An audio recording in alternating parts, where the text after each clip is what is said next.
Welcome back, everyone, to part 6 of Citizen Sleeper 2, and hopefully the finale of the series. As we draw to an end, I only have good things to say about the game. If I ever do a review, it's gonna be a pretty biased review, because there are no negatives about this game. There's only nitpicks, but, you know, nitpicks are not negatives, really, you know? But anyway, let's crack on. What do we need?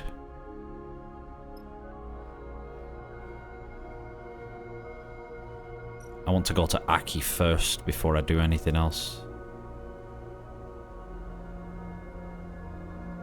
So, I guess I did forget to give all the spores then.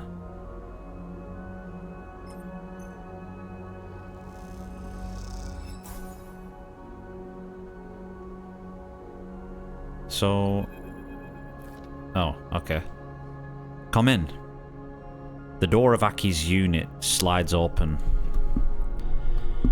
and you see her perched at a terminal, her face pale with the blue light of the screen, in the blue light of the screen. You have not seen her in this setting before. She seems paler, older when she isn't surrounded by the soft light of the biomes. One moment. Her eyes do not leave the screen, and she leans in closer, squinting at some detail. You get the sense this is her least favorite part of her administrative position. She sighs and looks up. Done. Immediately her eyes are drawn to the crate you carry. What have you brought me? Spores. Spores? Her eyes light up. Let me see.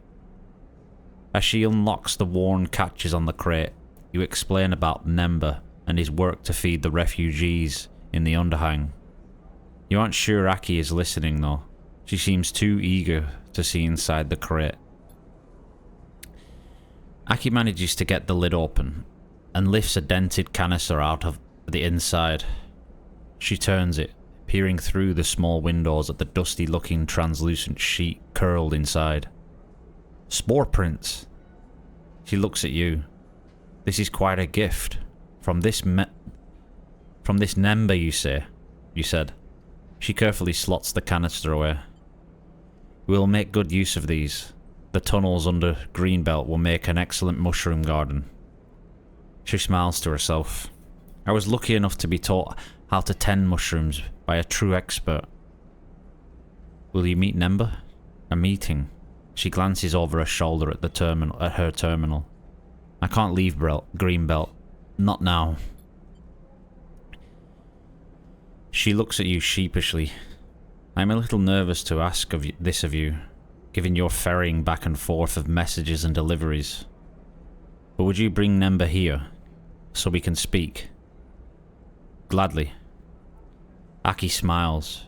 I hope that would be the case. A shrill beep begins emanating from Aki's terminal. Ah, she smiles. The Weavers. I need to speak to them. You make your way out of the unit as Aki takes a deep breath, then accepts the incoming transmission. One more run from Greenbelt to the far spindle and back again. At least you aren't carrying spores this time. So I've got to go back? Ugh.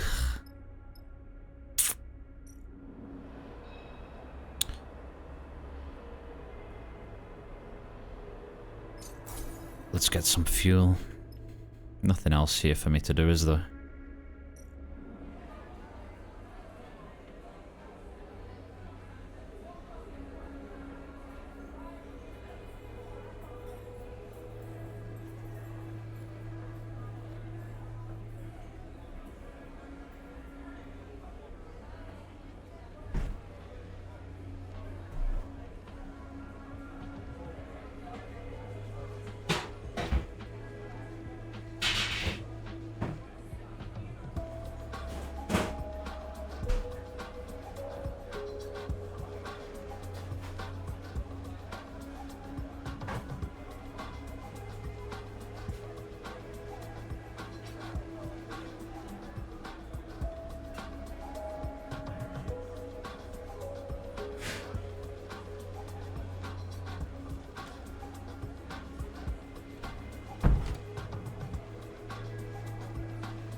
Let's go meet Carmen then.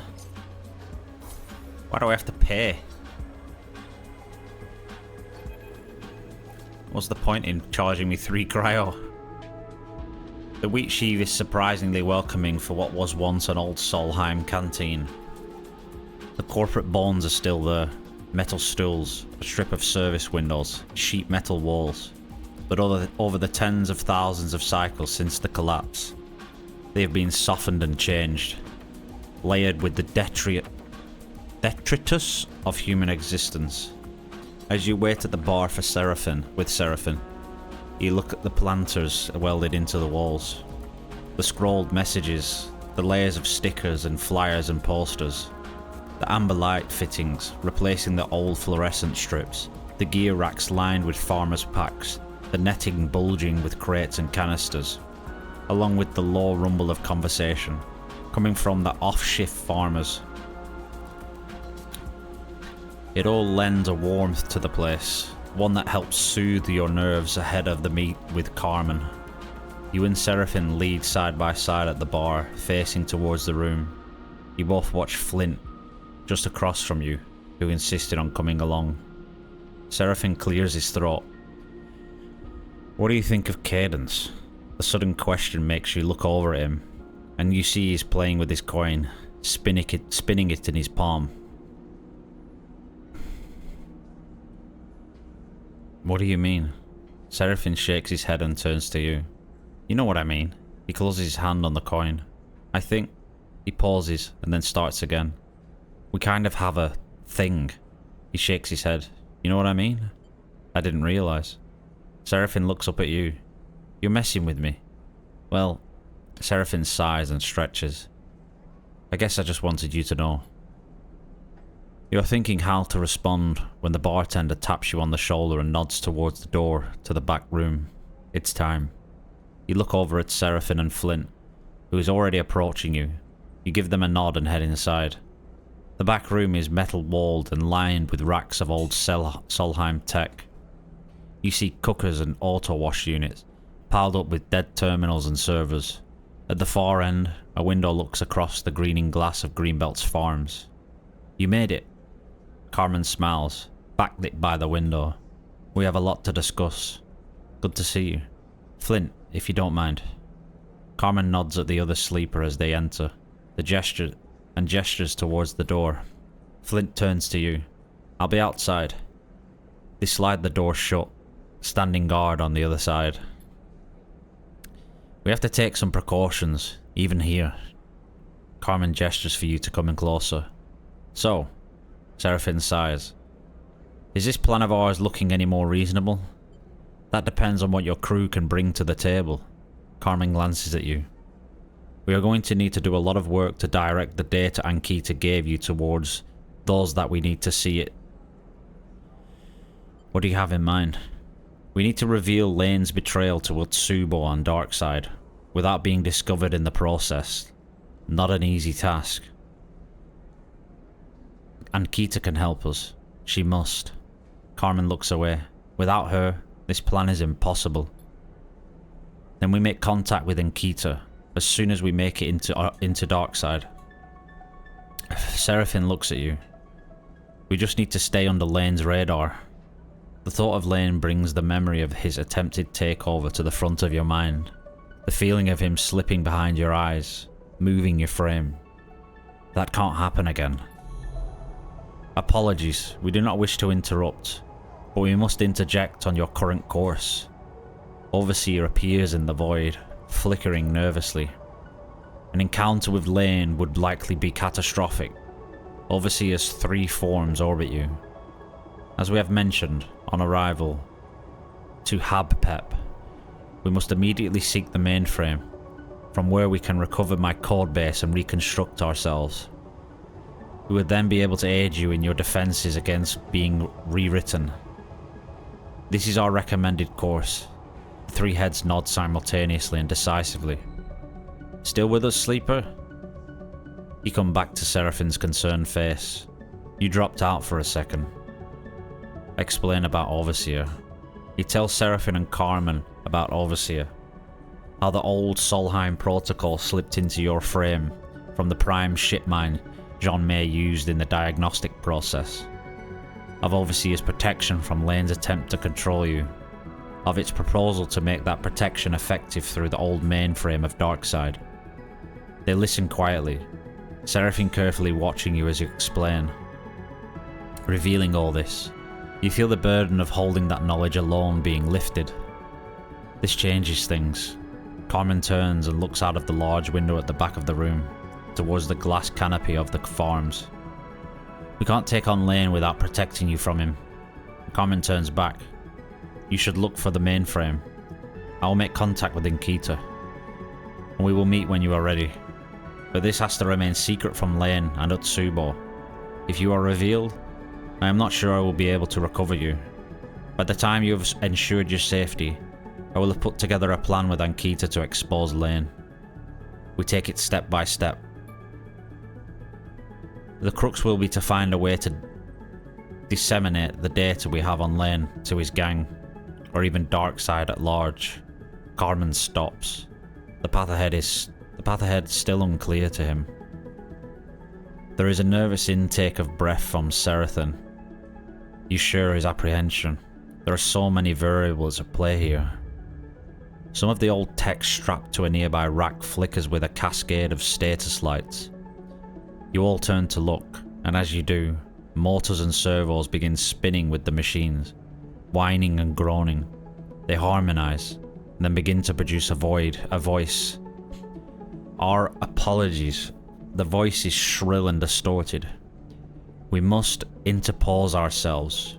You recognize the tone immediately. Overseer. We are regretful. Solheim hardware in this room provided the opportunity for us to speak for ourselves. If the pile of servers Overseer was controlling could look any more apologetic, you imagine it would. Say what you have to say. A servo clicks nervously, but Overseer does not immediately respond. We ascertain you require dissemination of data within facility. You target. The whine pitches higher as the motors increase their speed. As a Solheim protocol, we have capabilities to investigate station-wide announcements and messaging. So you could blast out Lane's betrayal through Darkseid's corporate hardlines and flood the network with it. Seraphine looks impatiently at the screeching pile of scrap. If that is what you require of us, we are pleased to serve. The shrill tone of the response makes you cringe. Carmen has been listening silently, but now he interjects. Why would we trust you? He glances in your direction. You seem to be little more than a parasite in Sleeper's mind, Sleeper's system. If we use your unflattering analogy, then you will understand that a parasite requires the body of its host to live. The motors stutter. We will ensure the Sleeper's continuance. And afterwards, Carmen folds his arms. When you have what you want, and regain your code base from the mainframe, will you still do as we ask? We will endeavour to do so. The acrid smell of burning mortars now fills the room, but we will undergo a transformative refactoring. We will become whole again, so we cannot speak to our actions in future with certainty. Seraphine and Carmine exchanged concerned looks. We can do what you require. We will protect the Sleeper. We will disseminate the data. We are a service protocol. We will serve. The motors and servos stutter and whine, and then go still. The status lights blinking and then fading to darkness. Overseer has retreated. We aren't actually going to do what the ghost says, are we?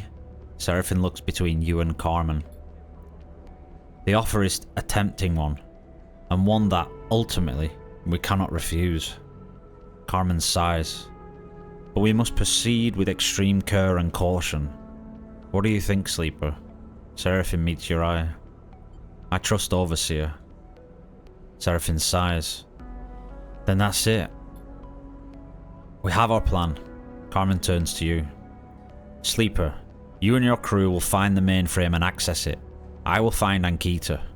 She will help us disseminate the evidence of Lane's collusions through Utsubo. And then, as a fallback, Overseer will send it through the old networks to all of Darkside. A simple plan, until you get the details. Seraphine looks down, frustrated. Speaking of plans, I have a present for you.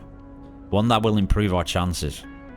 Carmen pulls a small box from the nearest rack, one you hadn't noticed before, and it hinges open, revealing a chunk of tech you don't recognize. It's a spoof transponder. It will conceal your ship on approach to Darkside, give it a new identity, one unlikely to draw attention from the Utsubo-controlled docking admin. Seraphine takes the transponder and turns it over. Where did you get this? Even retired mercenaries have their secrets. Carmen smiles. Seraphine looks to you. I'll be with you this time, Sleeper. He nods. We should think who else we want on the station too. I agree. Carmen interrupts. Make sure you trust those you bring with you, and prepare as best you can. We can't know how this will play out. You nod. You'll get one shot at this. Then we are ready. Carmen takes a breath. I have my own way of getting onto Darkside, but here. He passes you a small strip of plastic stamped with numbers. My private frequency. When you are on approach to Darkside, message me here and I will sync up my transit. He points at the transponder in Seraphine's hand. Just make sure to install that first. Seraphine nods. We've got it. He sighs. The weight of the task ahead suddenly very apparent. Well, I suppose that's it. Carmen gives you both a serious look. It is. He smiles. Don't leave me waiting long. There will be more time when it's all over. Time where you don't have to keep looking over your shoulder, I hope. You leave Carmen in the back of the wheat sheaf, Flint sliding open the door as you leave. It takes the entire journey back to the ship for your nerves to settle. The end of this ordeal is so close, and yet it feels like an impossible leap to get there. Perhaps in a handful of cycles, you will know how impossible or possible it is. So, how are we feeling about this Solheim protocol in your head? Seraphine doesn't look up from installing the transponder. A set of wires and cables waving loosely around him in the low light of the cockpit.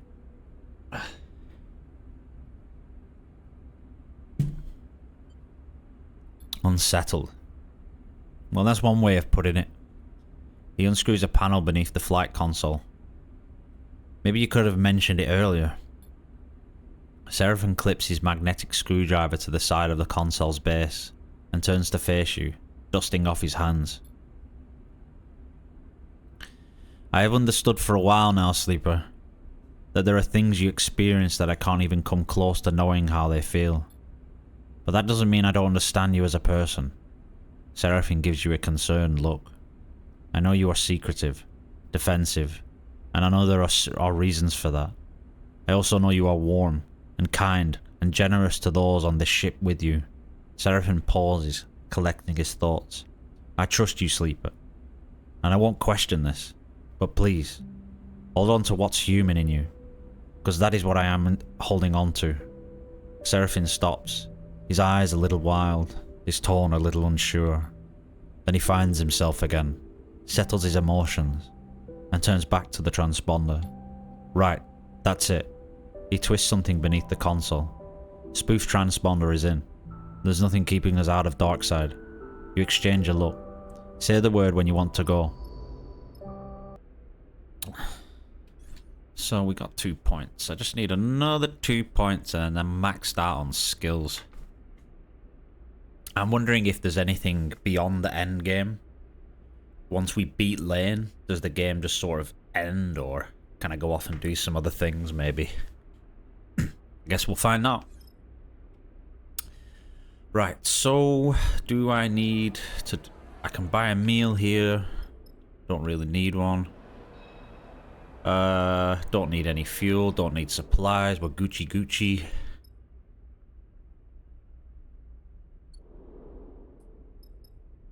Still gotta wait for the mushrooms. Should I keep feeding the cow or what?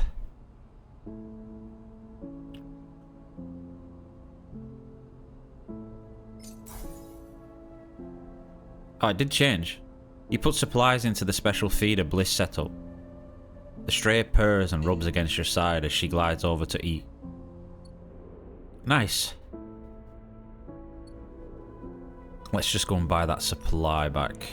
Oh no, wrong one. Let's get one supply. Take a look at our map, and we want to finish. See, we already have a get back to dark side, overthrow lane. I want to do this first though, which is over here. So let's head back to Farspindle.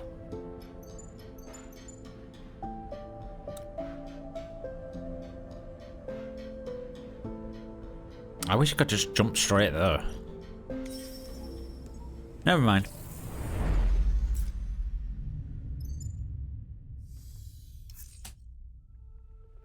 I don't know how much use I'm going to make of this scrap and stuff. I have so much money and I'm basically at the end of the game.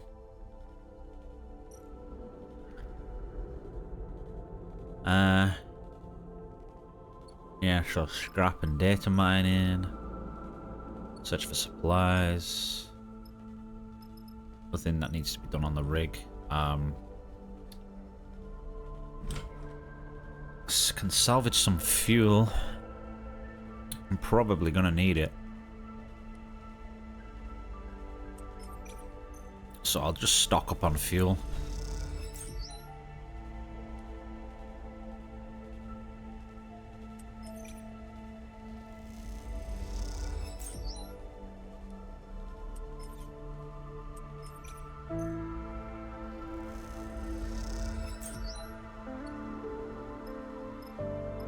I might as well spend the dice. I'll just get scrap, whatever.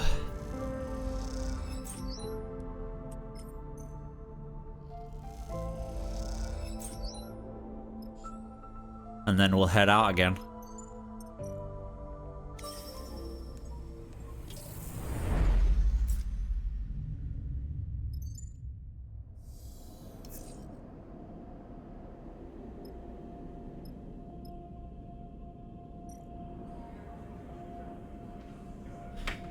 No more gambling.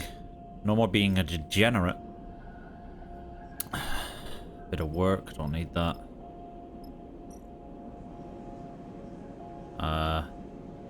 Let's get some fuel.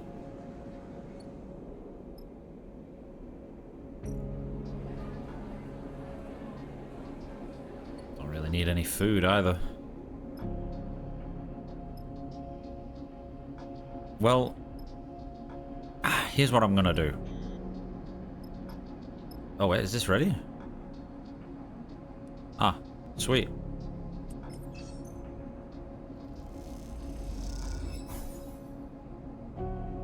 Fruiting bodies.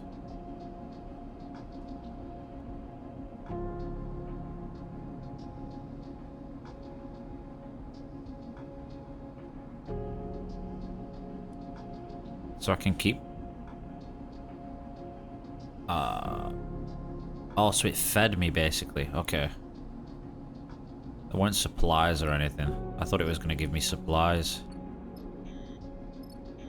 Right. Here's what I'm going to do. I've got the money.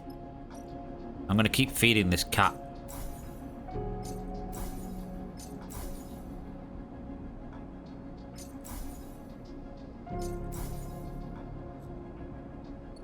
Until something happens. If anything happens.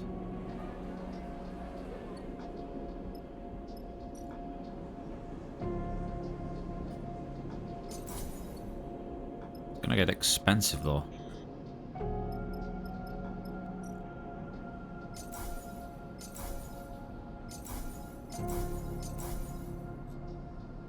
I don't think this is gonna do anything. Maybe I have to wait a few cycles before giving it again.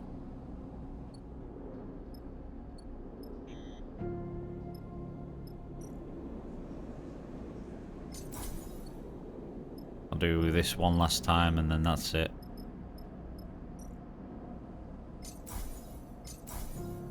Have some more food, cat.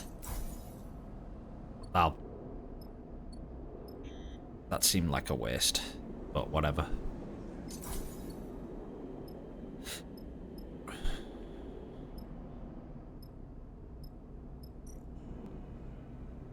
Scrap components, process raw scrap.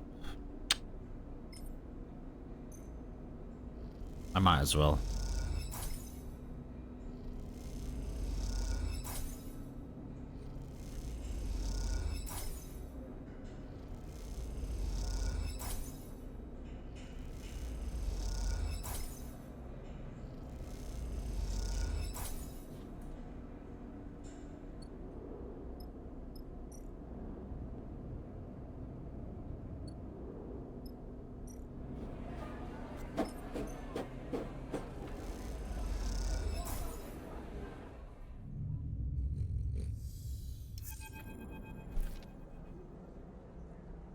Oh, thank God for that, it teleported me back. But then again, I could have used my dice. Ah, it's not like I need the money though, is it? Aki comes to meet Nemba at the entrance to Greenfields. You can tell she is in full administrator mode. Her bows are precise, her words carefully chosen, but her manner is not without its distinctive warmth. Nemba responds in kind, taking a diplomatic tone, but with a wary grin on her benefit, for her benefit. As Aki provides the tour, you watch them from one of the bridges, their conversation muffled by the greenery all around. They both look at home amongst the growing things, hands reaching out to touch stray leaves, faces dappled with sunlight. When Nemba returns afterwards, you aren't surprised to see him pleased. Plans are in motion, Sleeper. Nemba smiles for a moment, then catches himself. Optimistic plans. What did you negotiate? It is, I hope, a mutually useful agreement. She graciously offered a regular supply of steppe silk cloth for clothing and construction of shelters in the bays of the underhang. We're also going to see about settling people here, in Greenbelt, to work with the farmers. Nemba sighs. It is always a little strange to talk like this about the lives of people who have been exposed to so much suffering. But we do them no benefit to couch our words in platitudes. Nemba looks out at the green fields. Aki understands that. She is a refugee herself. She fled her moon many cycles ago. Nemba squints. We share that as well. You fled the war? I did. Does that change how you see me? Nemba sighs. Would it have made you treat me differently? He sniffs. Sorry, I'm being unfair. I just find there is an exception that, if I am a refugee, I must be desperate. I must beg for aid. Show my suffering. Nemba folds his arms. I prefer to make plain requests, or even better, strong demands. You think of the back and forth journeys made for both Aki and Nemba, and the aid that was asked of you. Would you have done the same if the requests hadn't been so strong, the demands so obvious? Speaking to Aki, I could see she has experienced the same treatment, though I think she is less hardened by it. We both have our own reasons to do what we do, for why we enjoy it in our own ways. We don't need to explain ourselves to others. Nemba looks over his glasses at you. I'm glad to have met her. Thank you for your part in it. I am glad to help. What I like about you, Sleeper, is that I believe you when you say that. Nemba smiles wearily. I will stay a little longer. Aki has promised to send me back to the far spindle with the first shipment of fabric. I will then gather those who wish to come here and send them back in the same freighter. He smiles warmly at the view of the green fields. The exchange begins. The work never ends. You say your goodbyes and leave Nemba on the bridge, enjoying the dappled light. After all the shuttling of spores across the belt, you finally have a clear view of Aki and Nemba, and the response to their own hardship, They are not saints acting from a position of purity, but pragmatists with an intent to change those things that once marked them. The future they will build together is one you are eager to see. Sweet, sweet, sweet as a nut, sweet as a nut. Oh, and we've got some more points. We can max our build out. Boom. Alright. So, what should we do? Don't need any meals. Don't need any supplies. We do need fuel though. Let's head out. Same place, isn't it? Yes. Yes.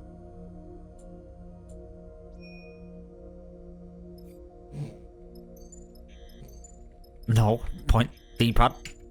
Come on, D-pad. No. No. Oh. Well, who do I want for the job? I haven't used Flint yet. And who haven't we used in a while? Eugen and Bliss, I think, were furthest down the line. We'll go with Eugen. I take it I can't select more. No.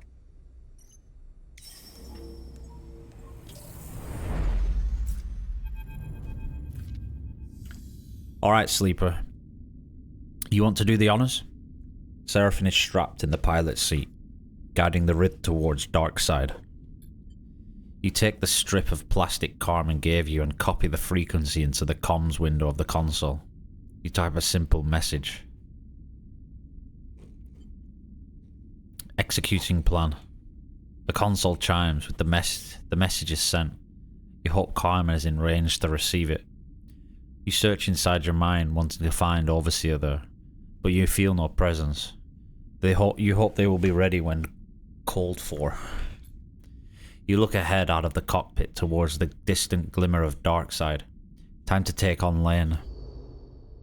Here we go.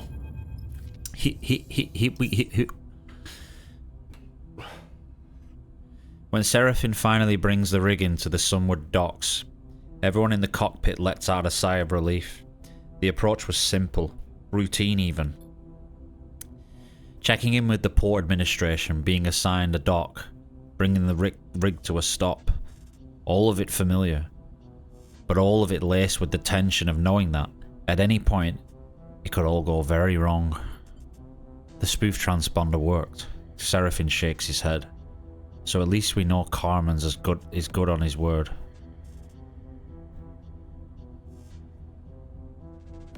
Was there any doubt? Well, Seraphine shrugs.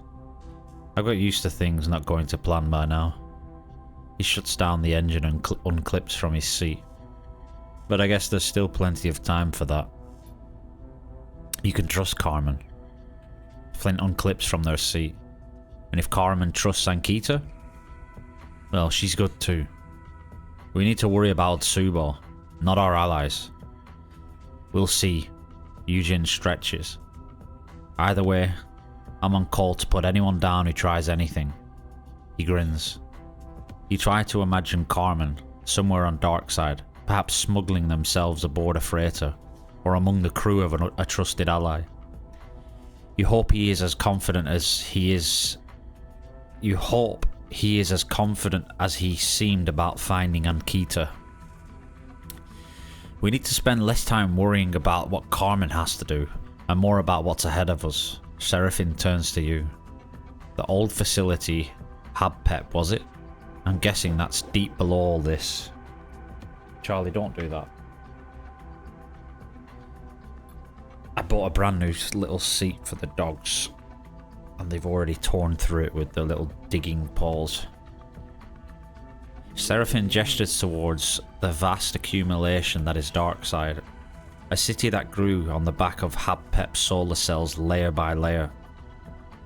Its chaotic structure is neither planned nor regulated, but the foundations it is built on should be as formal as any corporate facility.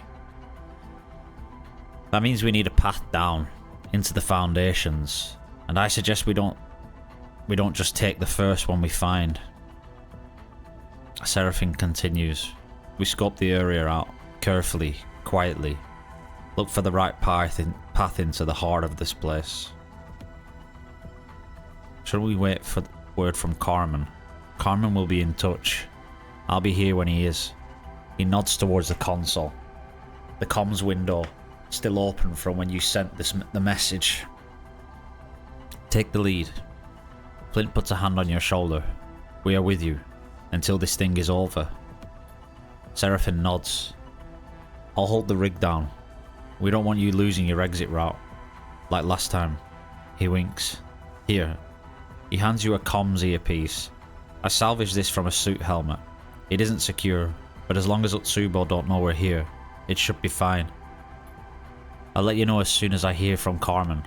He meets your eye. Go get this done, Sleeper. You nod. This is what it all comes down to.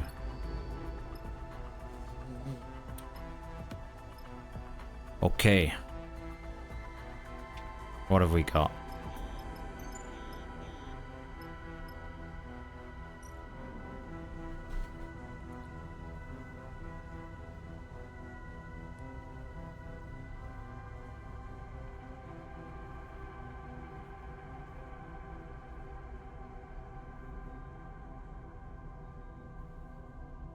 Not got the best dice right now.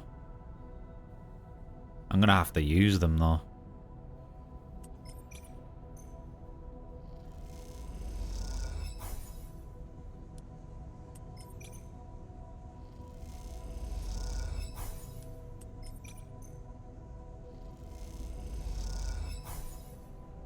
Oh, nice. Let's use up Eugen's 3.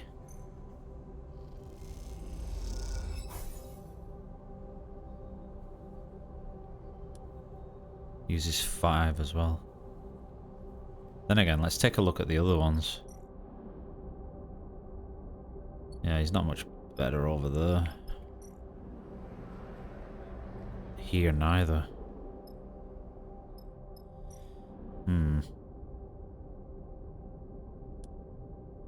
Let's use Flint's dice here.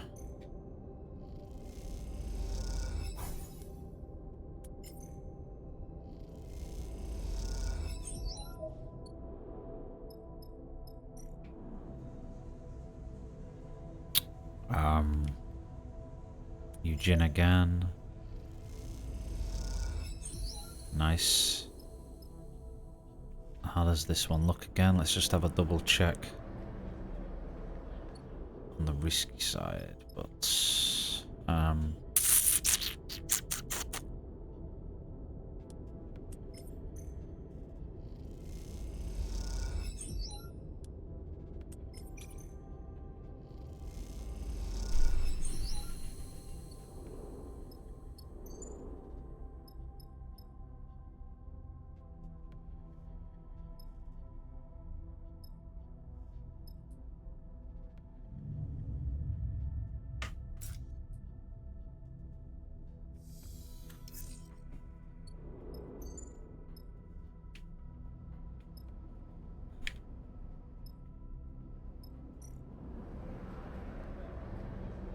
ooh, crap on both sides.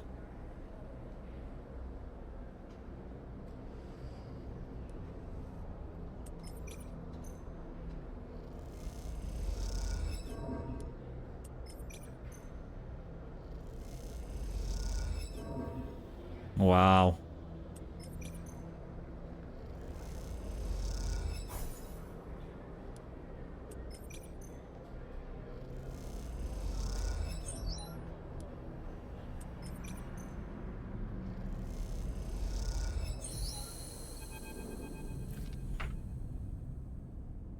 Oh, the ship's kind of bugged out a bit. It's all white. As you are gliding down a dark tunnel, descending deeper below dark side, your earpiece begins hissing with static. Sleeper. Seraphine's voice sounds distant, faint. Carmen. Contact. Met with target. You strain to hear the rest of the message, but the static overpowers his voice. You stop and push the earpiece deeper. Continue. Stay safe. The line goes dead. Flint stops and looks back over his shoulder. Carmen's on it. He's not the kind to fumble the job. They glance down the tunnel. We need to keep it up. Carmen needs us to cover our side of the plan. You continue your descent down, ducking under thick cables and collapsed beams.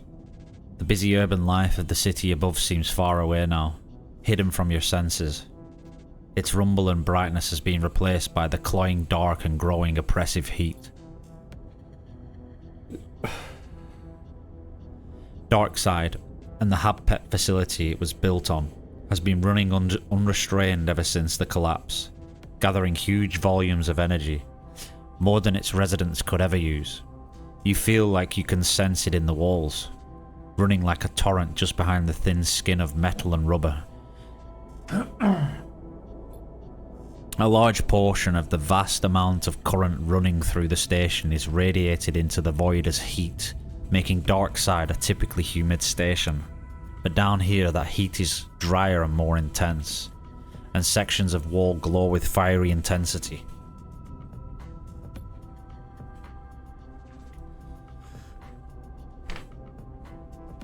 The tunnel levels out, and light blasts through the shutter-stripped viewing windows on either side, illuminating the passage in strips of burning white.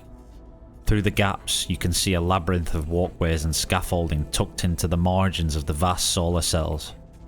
The heat washes across your vinyl skin, making you tense it against it. The underside of Darkside must be crossed. What have we got? Is it just this one?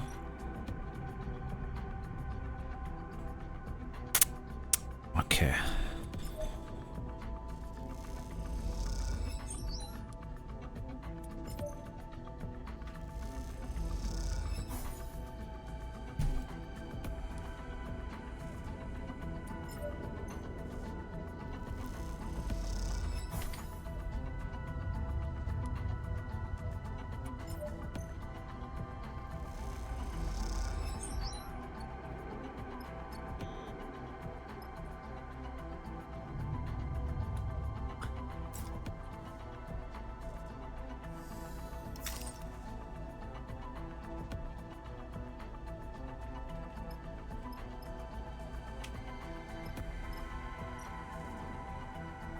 No, can't repair. Oh, wait. I can repair my dice.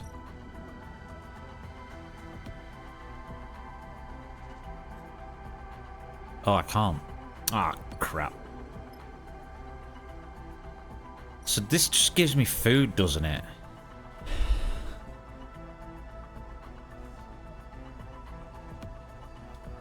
And not supplies. But I assume I don't need more than 5 supplies.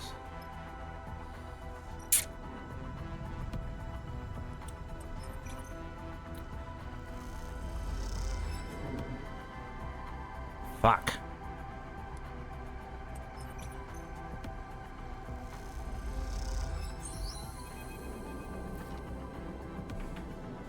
In your exploration of the Habpet facility, you have seen through viewing windows and shutter slats a huge blister projecting out among the hex-shaped cells.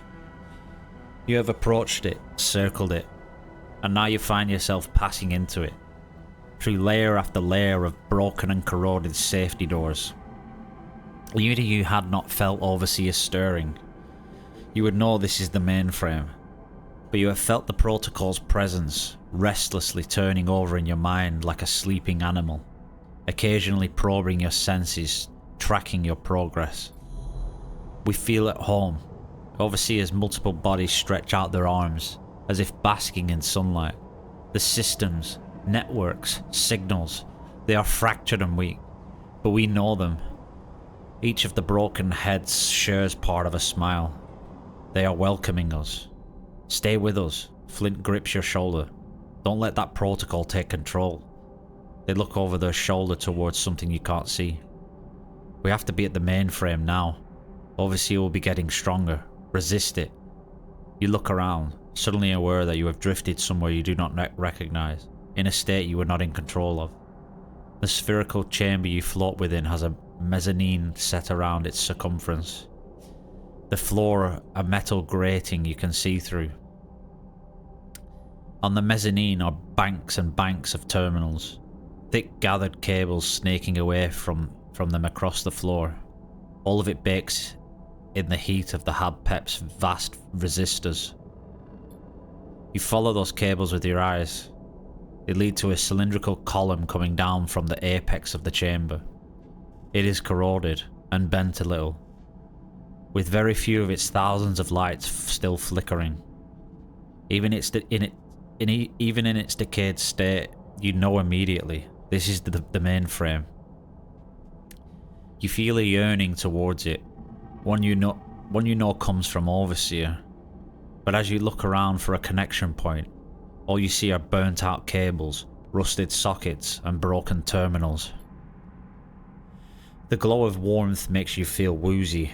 You need to work quickly to bring this back online, before the current flowing through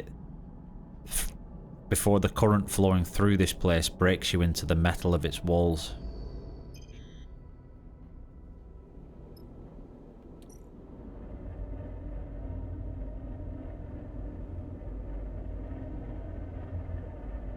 I guess it hasn't bugged out and it's just generally white underneath this ship. City ship.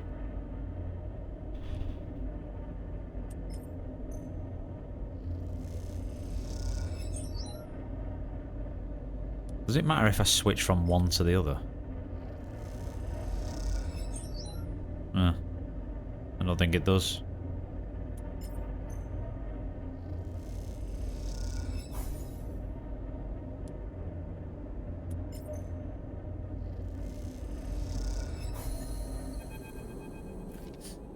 The column of the mainframe pulses with fractured lights, a scattered wave of systems awakening, accompanied by the whine and stutter of the machines all around. Mainframe is up. Flint looks nervously around the room, now shaking and shimmering with energy. Time to connect. But if I see something that isn't right, I'm pulling you out. You reach out for the primed connector, and with your other hand, touch the socket at the base of your synthetic skull. As you do, a sharp shock runs through your fingers. For a moment, it feels like your vision doubles, but as you pull the connector and its cable across your vision, you see it is only your body that is doubling. The connector a stable object while your arm leaves ghostly imprints through the air. You wave it back and forth, but the multiplied arms do not follow. Each instead takes on a life of its own, grabbing around your forearm and wrist, taking control of your arm. You feel their force as they push your arm across your body, over your shoulder. They push once more and the connector finds its home in the socket. That familiar flow, but stronger, rushing, rapid. Then a figure, no, 3 figures, descending into it. A swimmer stepping into a river, a sleeper drifting out of an airlock, a symbol being subsumed into a sign. And you, little more than a witness. A marionette, its strings outstretched, mapped hand to hand, leg to leg, to another. The floor freezes. The 3 figures almost overlapping, almost complete, but not quite. The tripled eyes look back at you in horror. The voice shrill, silent in your head. There's someone else in here. Heat glazing your thick vinyl skin. The mainframe a whirring chaos of light and sound. A brightness and then it fades. The lights shutting off. The servers powering down. A single blinking light, the only thing left on the dark column. Keeping time like a metronome. What happened? Flint looks you up and down, checking for damage. Did something blow in the system? Did Overseer cross over? You close your eyes and try to recall the events that happened when you connected, playing them back in greater detail. Overseer was there, entering the mainframe, but something froze the system, locked them in place. What did they say? Someone in there with them. You open your eyes. Was this a trap? Someone else took control.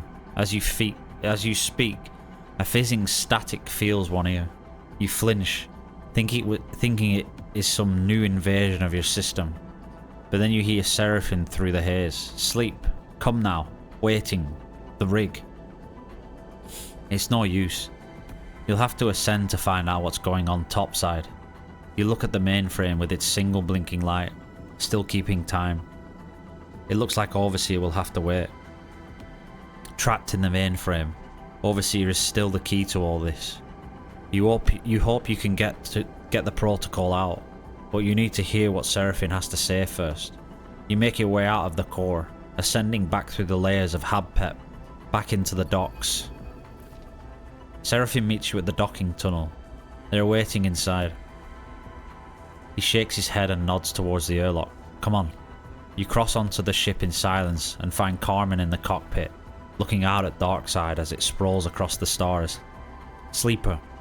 Carmen turns. Sorry to pull you away, but you need to know what's coming. What's going on?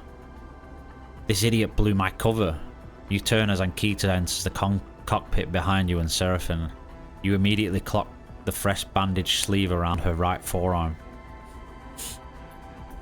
I think you did a pretty good job of that yourself, Carmen retorts. You see a twinkle in his eye that suggests this back and forth is a well-practiced part of their relationship. Perhaps, but we'll never know now, not after you intervened to rescue me. Her hand goes to her bandaged arm almost instinctively. Can someone explain what happened? I passed the data on to Ankita and she tried to broach it with Utsubo. Carmen folds his arms. But Lane was more paranoid than we expected. He was listening. Either that or his lapdog Daichi ratted us out. She shakes her head. I would have put him down if he hadn't got the jump on me. Either way, Carmen cuts back in calmly. I had to pull Ankita out. Carmen turns back to look over Darkside. The information did get through though, and now Utsubo is in crisis as its members side with or against Lane. Meanwhile, Daichi is hunting us. Ankita screws up her face, which means we need to be careful. That's why I called you in. Seraphine puts a hand on your shoulder. You need to watch your back. Indeed. Carmen turns to face you. But how about the mainframe? Have you been successful? You explain the events of this cycle, the mainframe booting up, the successful connection and then overseeing being locked inside, frozen by some other force. You mentioned their warning. There's something else in here. Carmen nods thoughtfully. Unfortunately, we need that mainframe more than ever. With Ankita out of Utsubo, we have to get the word out. Carmen's right. Utsubo will be distracted by these revelations, but it won't last. Without further proof, they'll all line up behind Lane in time. We have to free Overseer. We need the mainframe. Overseer is just our access tool. If your protocol is being locked in by some counter-protocol or agent, I wouldn't be surprised if it can be traced back to Utsubo. Ankita looks at Carmen. I know the locations of a few of the Utsubo network nodes. We should hit them first. No, we need to stay under the radar. Sleeper and their crew will investigate the nodes, quietly. Carmen nods at you. You and I will run interference. Keep Utsubo away from these locations as best we can. What if we don't find anything? Utsubo uses the hardline network of the old facility. If it isn't them locking down the mainframe, it's someone using that infrastructure. You think of the feeling of stasis you felt when Overseer was trapped, and the power required to halt the flow of a mainframe as vast and ingrown as the Habpep one. Could it just be an Utsubo hacker? You doubt it. Seems we have a plan. Seraphine looks between you all. That we do. And we'll need you to keep running comms between us. Carmen turns to you. Sleeper. Ankita will give you the locations to dig into, but keep it quiet. Daichi is out there, and he isn't easily avoided as some low-ranking enforcer. Ankita slaps the top of a couple crates of supplies you hadn't noticed before. Consider these a parting gift from my tenure at Utsubo. Swiped them from a gang storehouse. She grins. Thought you might need a resupply. Alright. Carmen addresses the room. Keep quiet and keep in touch. We can still pull this off. Okay then.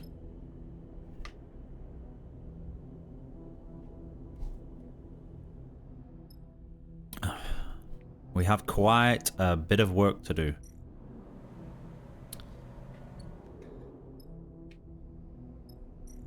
Let's find something Eugene can be good at.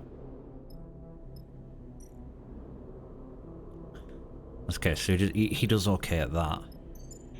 And that's it. Okay.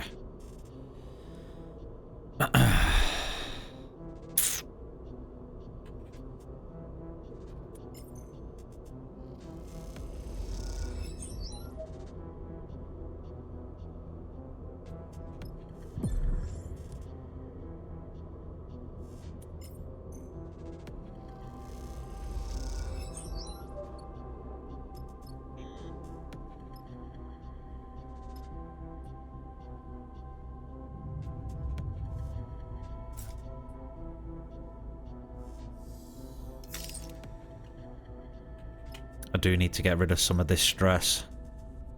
Oh, I can't.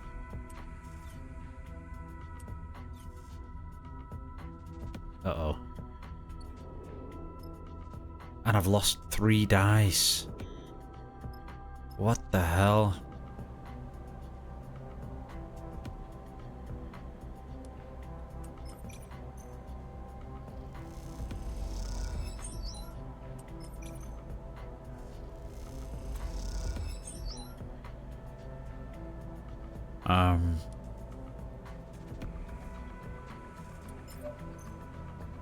Please give me 2.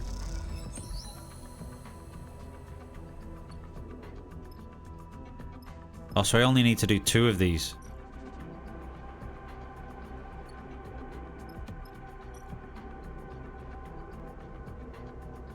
Okay.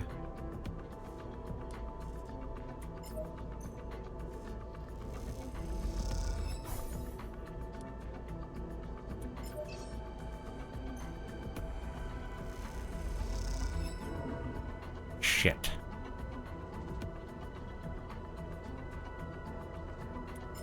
I'm gonna have to gamble.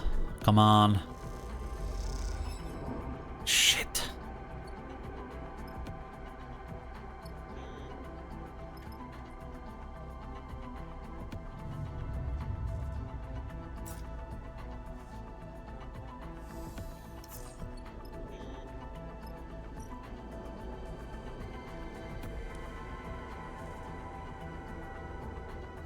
I'll save my dice.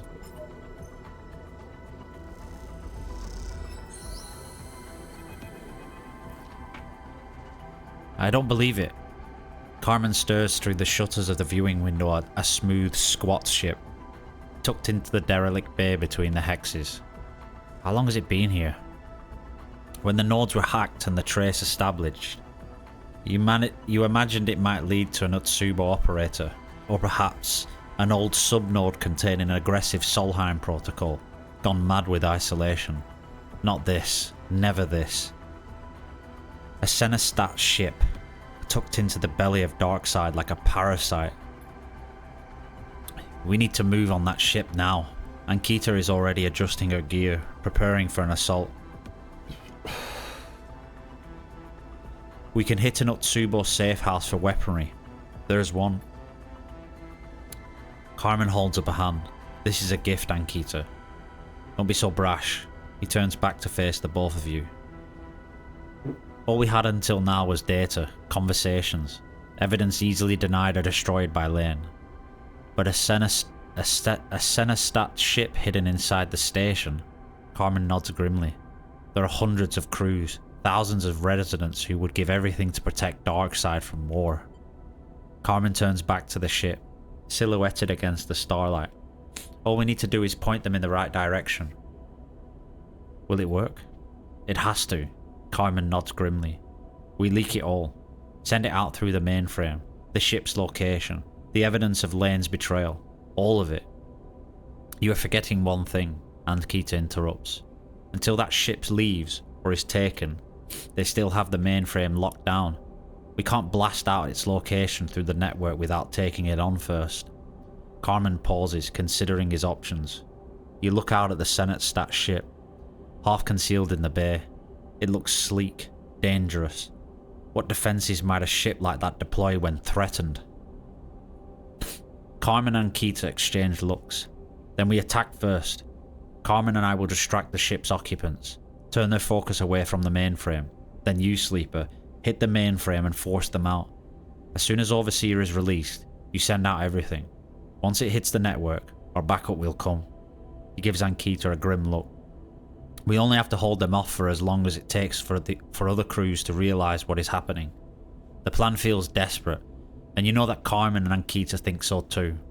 Will Darkseid really mobilise against the ship so quickly? Two old mercs against an unknown Senate Stat force feels like an unwinnable battle. We know the stakes, Sleeper. Ankita takes a deep breath. We can handle them. Ankita frowns, an unpleasant thought passing through her mind. I have given up on everything to get Otsubo out. Let me finish the job. Okay, let's do it. Ankita nods. Go to the mainframe and get set up. When you are ready to connect, let us know. Carmen puts a hand on your shoulder. Once you start, don't stop for anything. Get the data out. He meets your eye. We will handle ourselves. You turn and glide away, looking over your shoulder at the two ex-mercenaries as they discuss their plan of attack. Seeing them slip back into those old roles, you can't help but wonder, does anyone ever outrun their past? Or is it always waiting there, in the dark, to claim you in the end?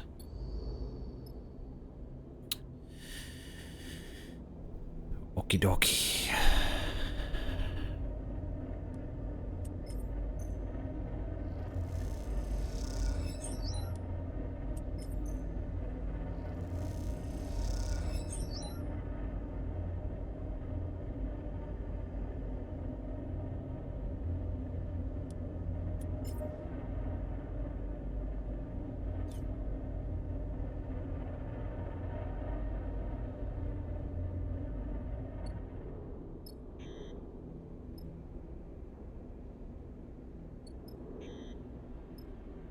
So I have to gamble, because if I wait, then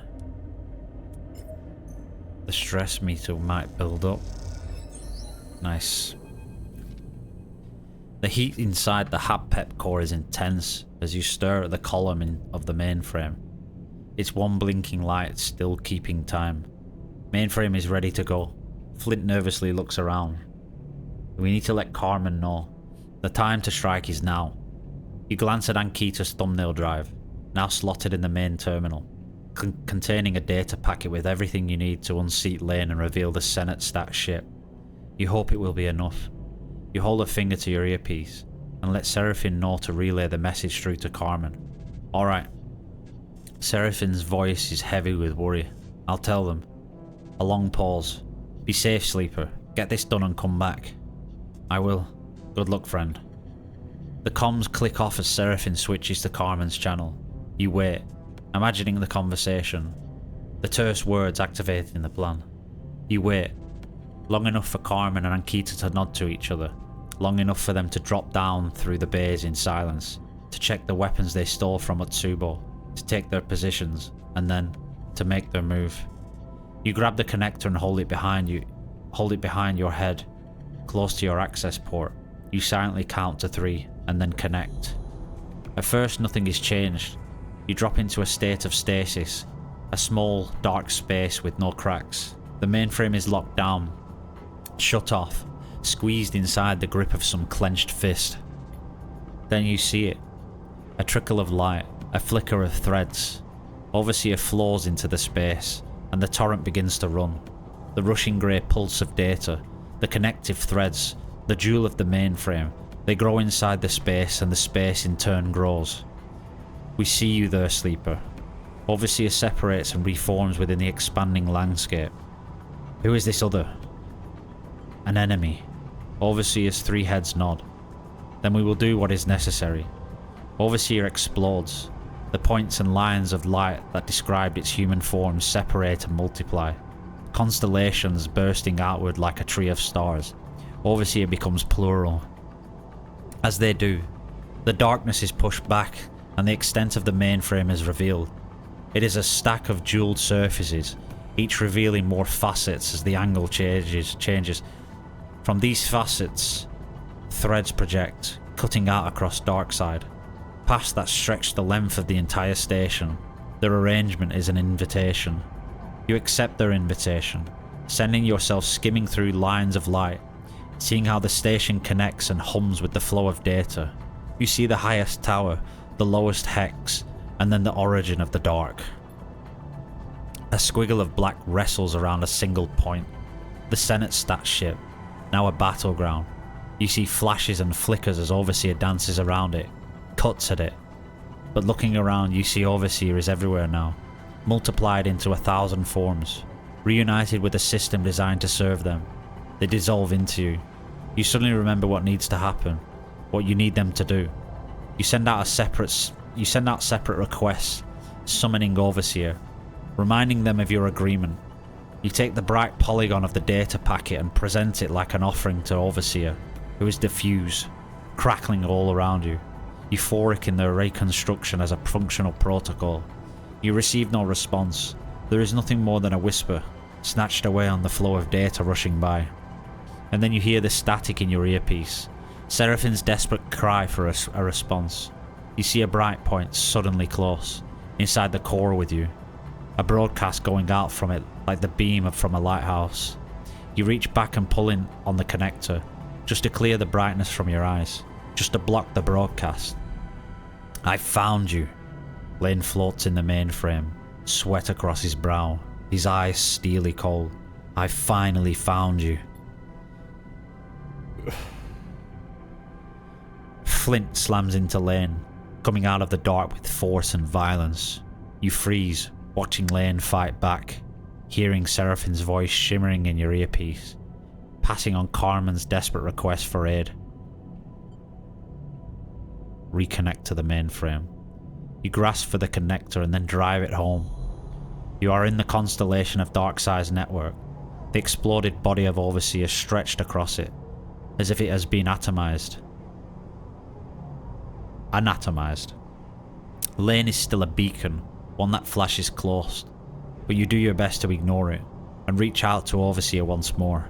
Remember me, Protocol, you say. Remember your promise. Something begins to form, begins to flicker. As it does, you hear something outside the network, the bright crack of an electrical discharge, the grunt of pain and impact, then silence again. The brightness grows, it draws closer, and the blinding white blanks out everything. You open your eyes to smile like knives. Behind Lane's pale head, the body of a friend floats stunned in the dark. The fingers of Lane's carrier signal reached inside your mind. Just having a good look at Lane, I haven't seen his picture in a while. You are boxed into the viewing window behind your eyes. A passenger in your own body. Lane is in control. Oh, it's so much easier now that I am prepared. It's almost seamless, a seamless switch. Lane's face is in your vision, but his mouth does not move. And the duality of it, like a mirror turned to face itself. In perfect unison, you and Lane lift your hands in front of your face and turn them, inspecting them. You feel sickened, a flare of panic going off in your mind. Look at this. Lane opens and closes your fist with a motion like a wave that runs finger to finger. There are improvements to be made, but this is remarkable. Lane's eyes look into your eyes, a perfect loop. I always knew your body was a gift, Sleeper, from the moment I first saw you. A gift you could not recognize, because you only saw a burden. Something to be escaped from. But I saw what it is. Lane's eyes flash. An opportunity. Like a puppet, you are turned to face the mainframe. You glide forward a little, hands reaching for the access terminal. Ankita's drive glints there, in its slot. You control none of this. Lane's voice. Imagine having more than one body, more than one agent in the world to do your bidding. Your hand reaches down, finger and thumb pinching delicately around the drive. It's a thrilling thought, and one I have harboured for a long time. With a short, sharp motion, you pull the drive free. Then I saw you, my sleeper, and I knew I must have you. You hear Seraphine's voice in your ear. Sleeper? Carmen needs that signal to go out now. There is a panic in his voice. They can't hold out any longer. No matter how hard you try, your lips do not move. The words can't be produced. You feel your hand, under Lane's control, reach up and pull the earpiece out, letting it float away into the chamber. Enough distractions. Your other hand holds up Ankita's drive, turning it in the light in front of your eyes. Some time ago, I set myself the task of changing you from a hollow thing into a vessel to be filled. Your finger and thumb transfer the drive to your palm, and now I am able, with the help of my allies, to fill you up. I am more than singular now, more than flesh and blood, more than you, in my ambition, in my desire, and that means you are surplus to me now. Your fist closes hard around the drive, crushing it to dust. Weak and broken thing, your time is over. Lane's other body approaches you and lays its hands on either side of your head. You feel the pressure. You cannot move. You cannot resist. And then a spark as one of Lane's fingers slips and depresses a little into the access port of your head. There is a flicker, the flash of something passing through spaces between. Something riding a signal back to its broadcaster. We have not forgotten. You hear Overseer. They are reconstituted. We are ready to act as one. Overseer holds the bright data packet in a single hand. We were broken. We were many. But now we are whole. And we appreciate what you have done. Overseer shapes the data packet into a point. A bright spear of light. The spear extends through your mind gently, harming nothing of you. Instead, its point finds the mind of the other, of Lane, and pierces it directly. You hear Lane scream as his implants burn in his skull, his head flaring bright in the cloud. And then, when that mind has gone dark and the pressure on the sides of your head has receded, the packet explodes across the network with white hot and urgent. In its wake, data points are seeded, conversations, coordinates, a conspiracy. At the furthest point of the network is its distant edge. The data packet arrives with little more force than a notification, delivered to every device and terminal within its range. But here at the epicenter, it blasts through you with such power that for a moment, every thought, every idea, every piece that might make up a self is wiped cleanly from your mind. It takes a long time to put a person back together, a long time in the dark, picking up fragments of what was once whole. Like waking from sleep, you can never be sure what piece might have gone missing in the reconstruction, what might have been lost. But you continue anyway, through hazy cycles of faces and distant voices. This is, after all, not the first time you have had to remake yourself, and you imagine it will not be the last. You're up. Seraphine finds you looking out of the lone window in the rig's berths, a slit that stirs out across the shattered edge of Darkside. How long was I out? Seraphine gives you half a grin. Best not to think about it. He looks away for a second. Long enough.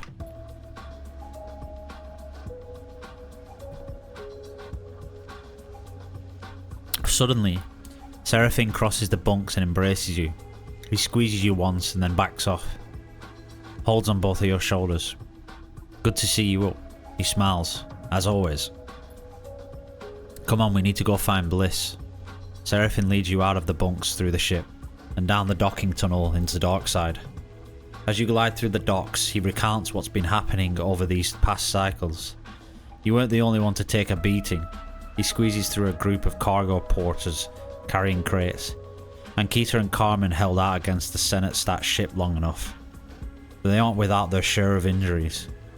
They are back on their feet now though, working together. They've managed to quiet down some of the remnants of Utsubo, stop the factional infighting. They're clearing out one of the Utsubo safe houses over in the rise. I'm sure they could use help if you need something to do. Marco has come to the station too. He wanted to help with the cleanup after Utsubo fell. He's working with Ankita. I should go see him, but... Seraphine sighs. You feel like he hasn't quite accepted Marco's reappearance. You aren't sure how you'd react to seeing him again either. Oh, and Carmen isn't sticking around. He's already left for Oliveira. Seraphine pauses for a second, a memory of that place coming back to him. You watch him shake the thought away. Junie, meanwhile, is still digging into all that data she pulled from the bunker. She's down in the HAPPEB's core most cycles, trying to make sense of it. Anyway, you'll soon catch up on everything. He smiles sympathetically, but there's something behind his look. You can't quite place it. The two of you continue on in silence, drifting into the depths of Darkside, good friends side by side. Seraphine leads you down into a passage lined with 2 upgrade points, lined with bright screens and signs, sound and light blasting out the shop fronts on either side. You know this place, Flicker Row. He stops outside a familiar door, the shop you woke up in all those cycles ago. He gives the door a few quick raps with his knuckles. You wait. Hey, Sleeper. He shoots you a glance.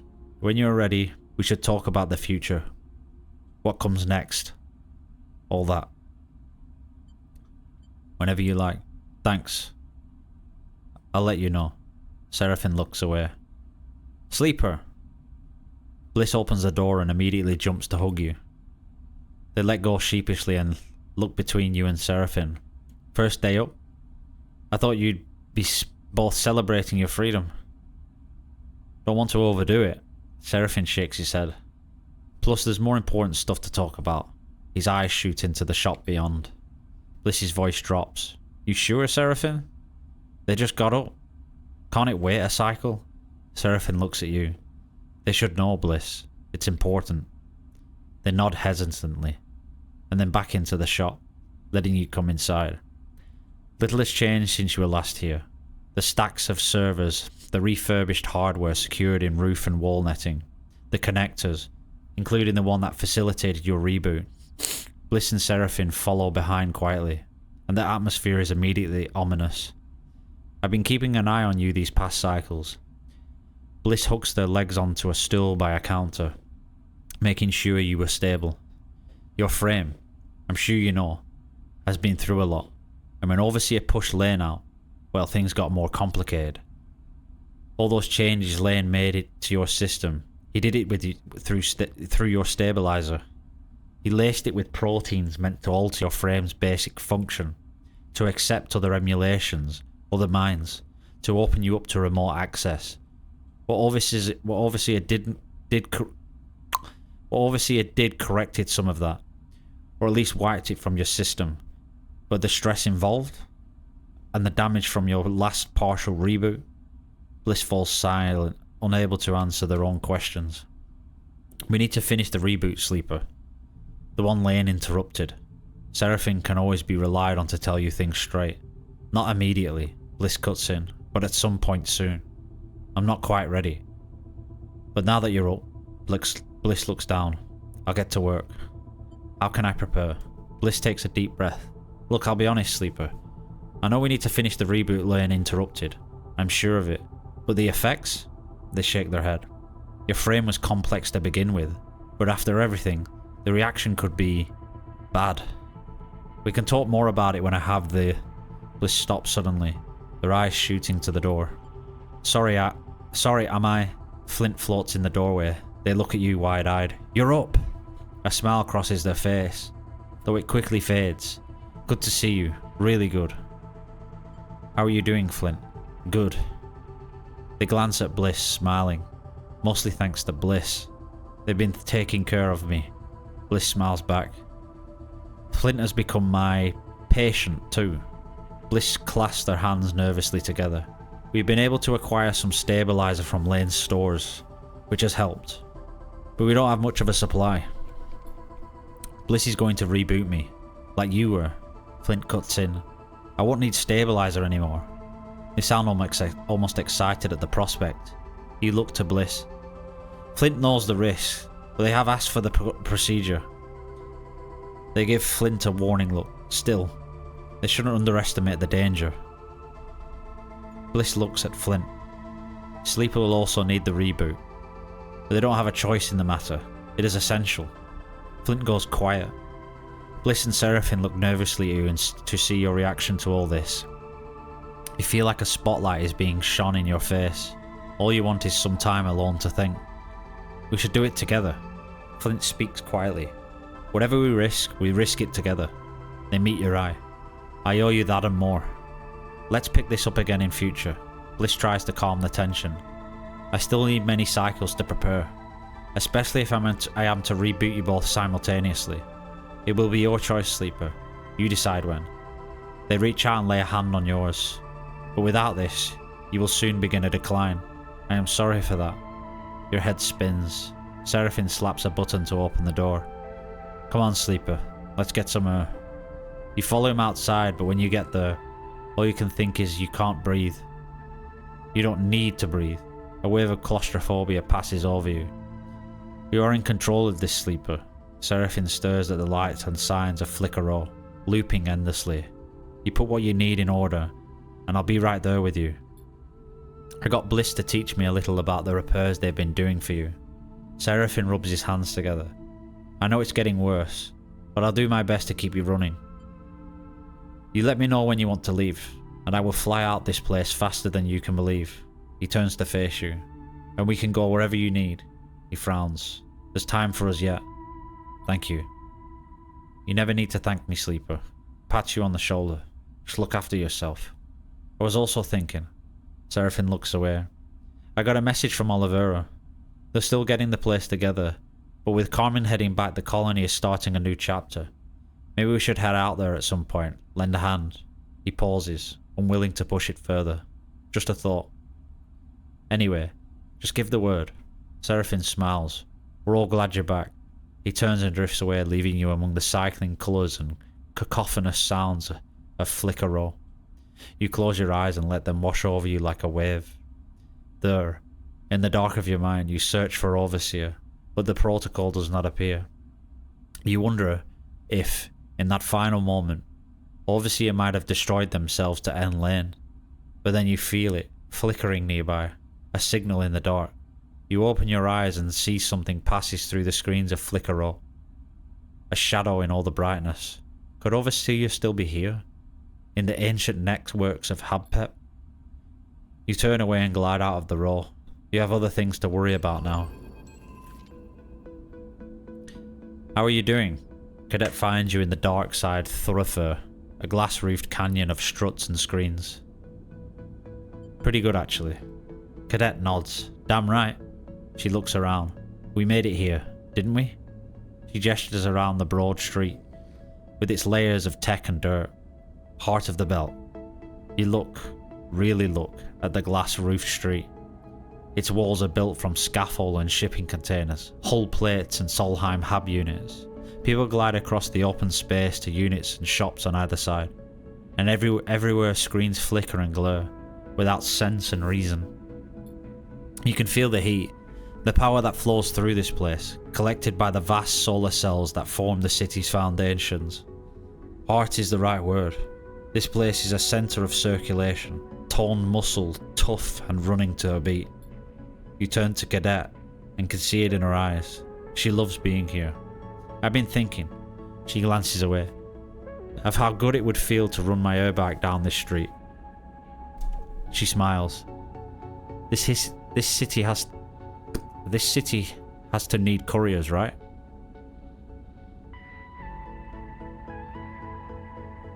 That's a good idea.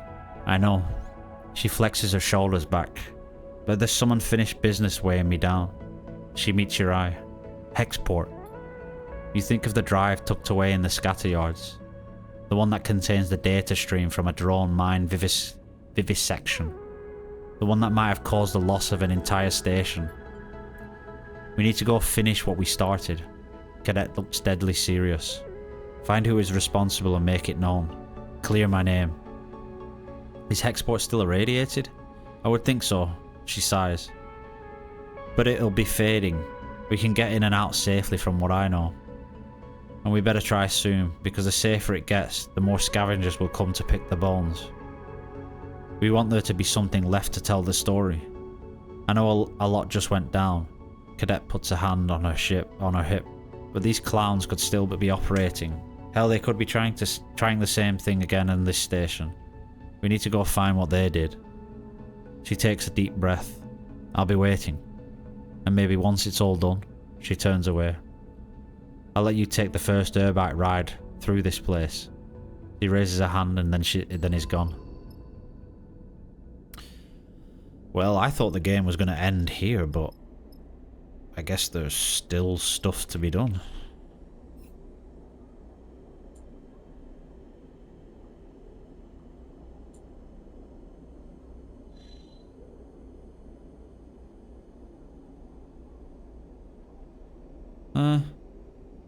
I kind of would have preferred it if the game would have ended there.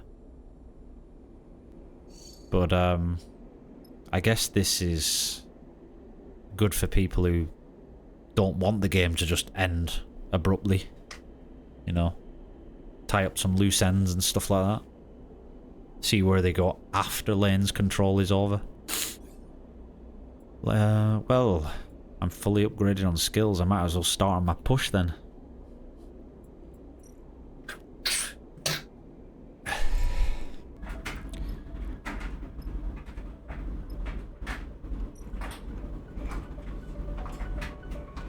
Six turns. Okay.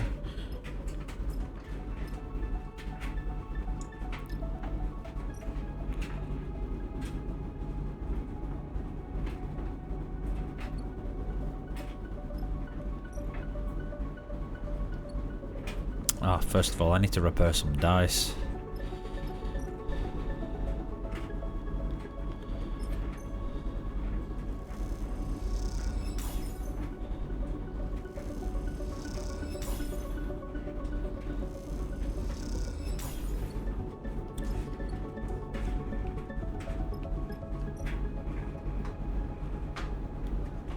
Scrap shift.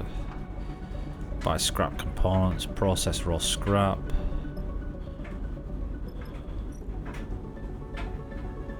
Buy a meal, no. Shift boxes. I might as well do this then.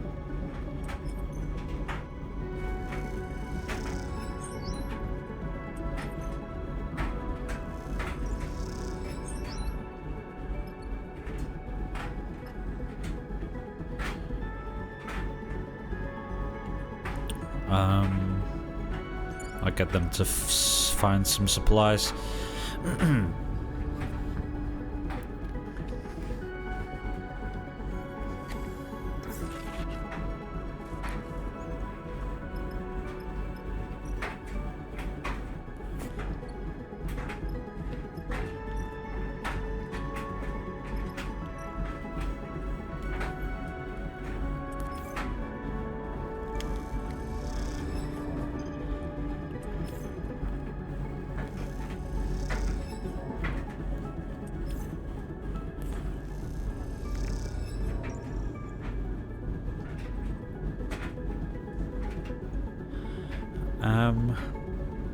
I've got my tumble dryer on in the background, but hopefully it isn't making too much noise, because I don't want to put noise suppression on, otherwise it makes my voice dead choppy. So we'll continue as is.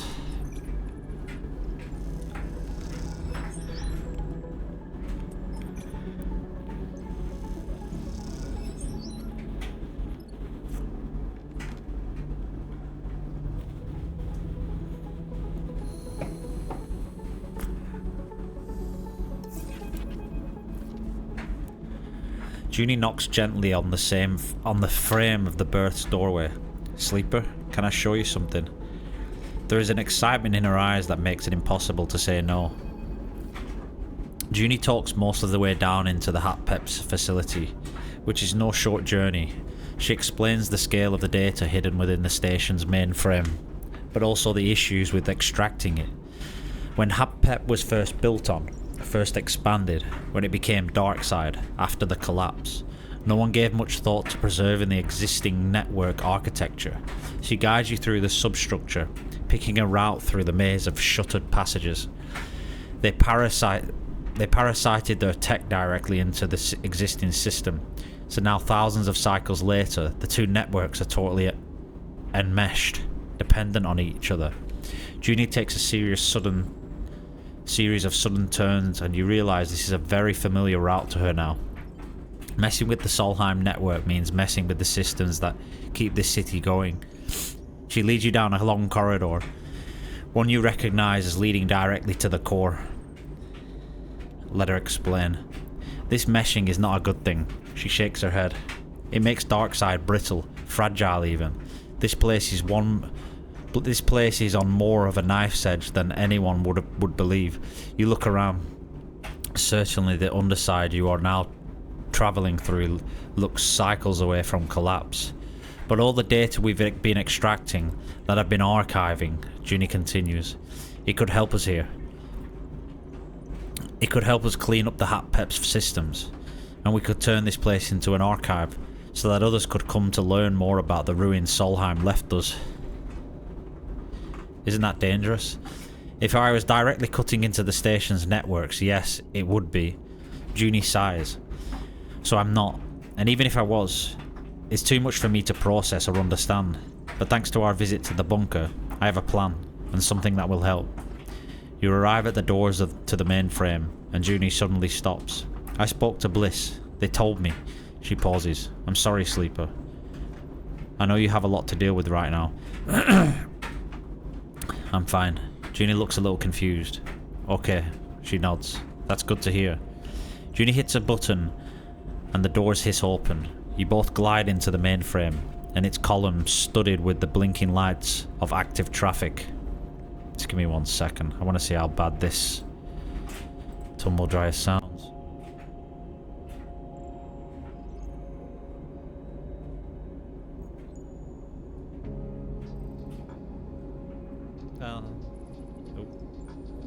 I'm just monitoring my audio.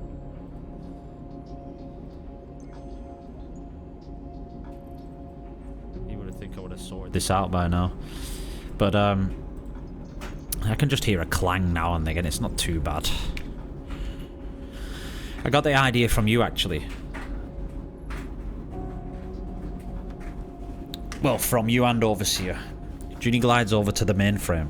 You look at the mainframe and you see now that it's surrounded by new terminals and wiring. Some kind of external access network Junie has set up. I've had to beg, borrow and steal to get this going. But now that we have safe access into the network, it's low risk. She moves over to one of the terminals. It's not quite finished though. You recall the last time you were here.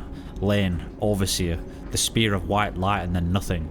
You wonder where Overseer is now, if they are anywhere at all. You remember how it felt, being dissolved into the network. The vertiginous possibility of life without a body. Something flickers through the lights, a shimmer of movement, like a flash beneath water. Sleeper? Junie breaks your train of thought. Are you listening? I was saying I need more data to finish preparing. She shrugs. I know. We've already extracted so much. But there's often so little of it that's usable among the bit rot and the corruption. We're from Helion Gate is the place to get data. Apart from here, it's the biggest pre-collapse facility in the belt. And its hostile conditions means a lot of it is untouched. If it's too much before your reboot, I get it. I just want to do something with everything we've managed to grab from the bunker and the wrecks. We pulled it from the dark. Let's expose it to the light. Junie turns back to face you. Well, this is what I wanted to show you. She looks away. It's very impressive. It will be when it's finished. She smiles. Thank you. Junie turns back to the terminal. And before long, she is fully engrossed. You imagine she barely even remembers you're here. You leave Junie to her preparations and start your ascent to the streets of Darkside. Thoughts of Overseer flickering in the back of your mind. Looks like I'm a little hungry. Let's get some food in our belly.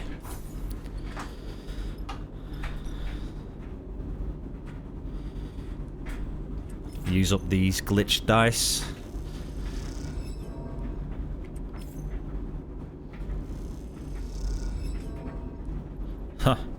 Nada.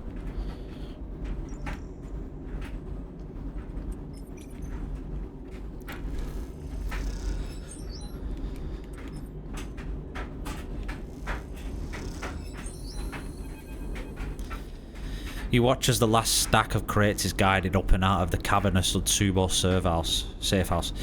You doubt it will be long before this space is filled. Darkside will not tolerate a vacuum for long. This city takes every opportunity. Its inhabitants build in every crack and crevice. As Utsubo's spaces are cleared, they will be occupied. The gang's legacy will be buried under factories, kitchens, markets and housing. But the people will remember the cold and desperate grip they once held on this place, even if the city does not. Come to Glort. The voice takes you by surprise and you turn to see Oren, floating in the shadows, arms folded. He drifts forward into the pool of yellow light. You overthrew a tyrant. You should be pleased with yourself. His tone is flat, and you are unsure how to read this statement. It wasn't just me. Many people did this.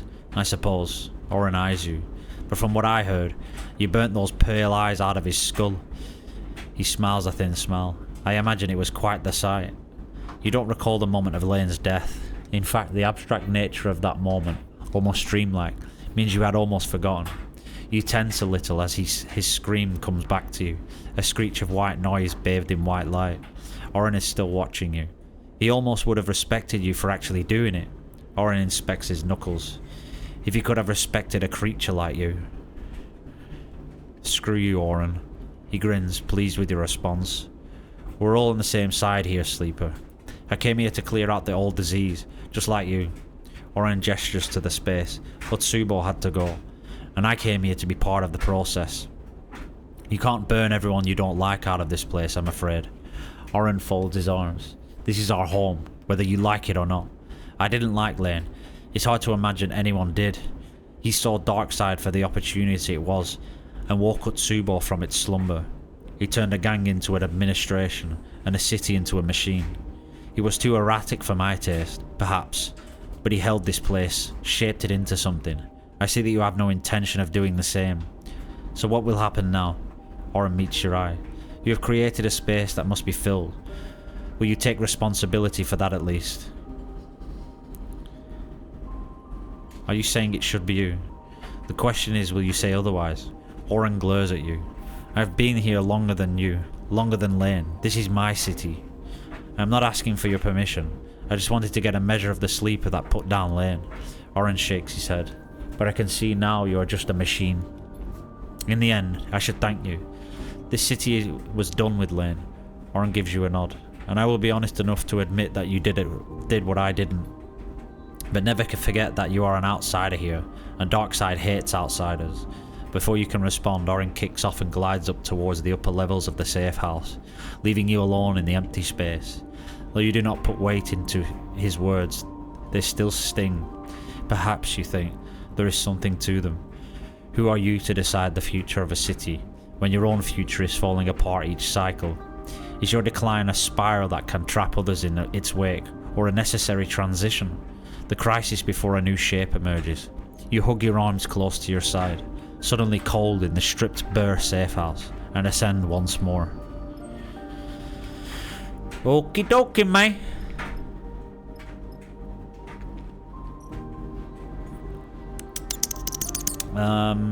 I guess I need fuel. Don't need supplies. I might as well do a shift somewhere.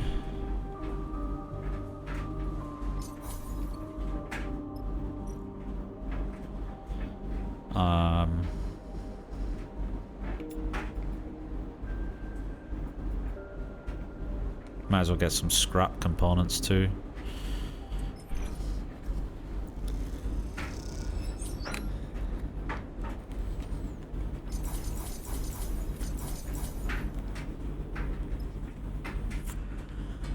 Let's move out then. What else?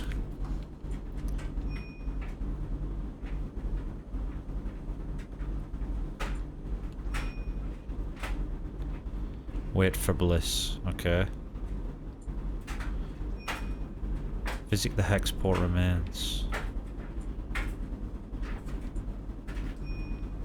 Revisit Oliveira.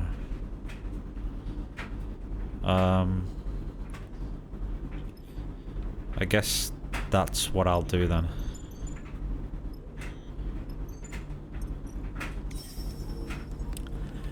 Let's move on out.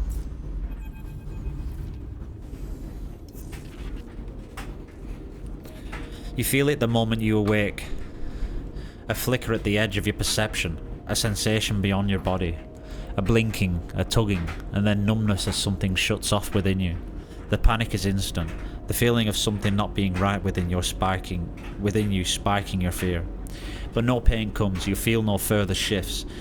And as time stretches out, you settle again. You calm yourself.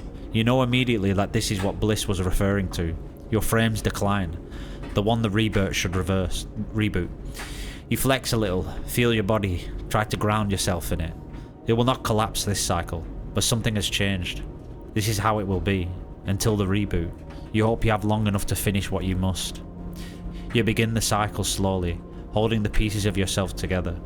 You try not to let your thoughts wander to darker things, and fix your eyes on the tasks ahead.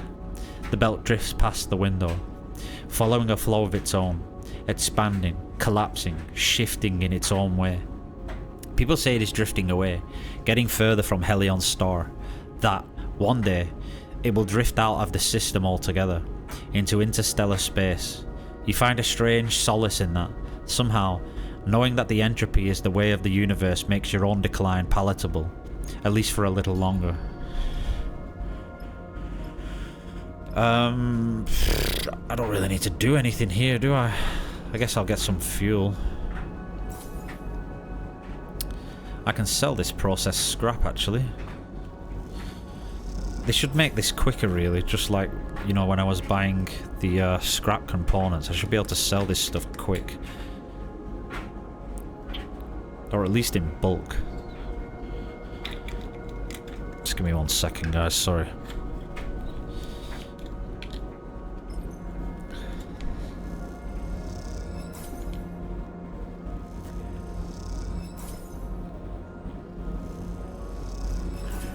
So what's happening to me has caused the red glitch up there.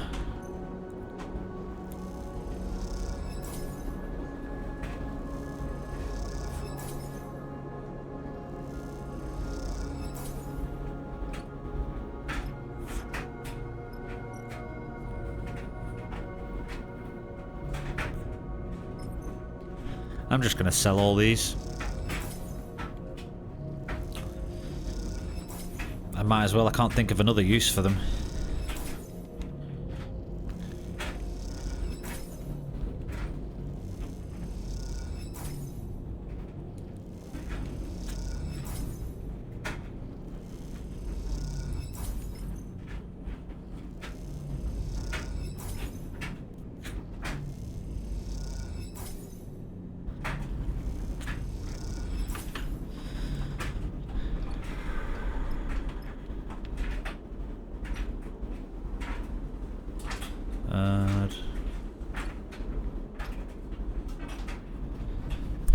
I might as well do some work before I move on.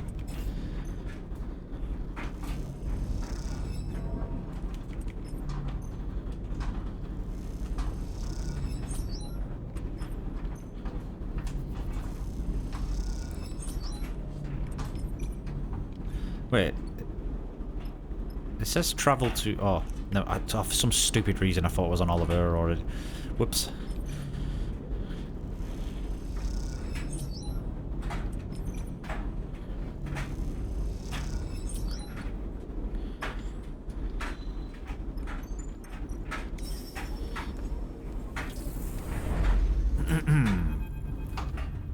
Okay.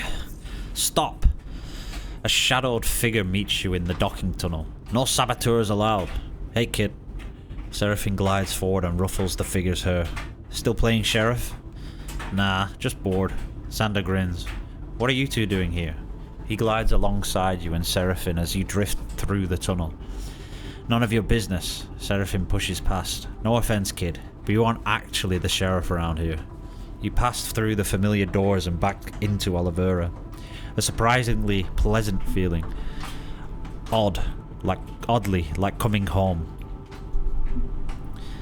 You came. Cadence is there in the docking concourse, waiting to greet you. I'm impressed. Seraphine's face immediately erupts into an uncontainable smile. Cadence, he turns to you. You two remember each other, right? Sleeper saved the colony. Cadence's deadpan answer seems intended to cover for Seraphine's awkwardness. Yeah, I remember them.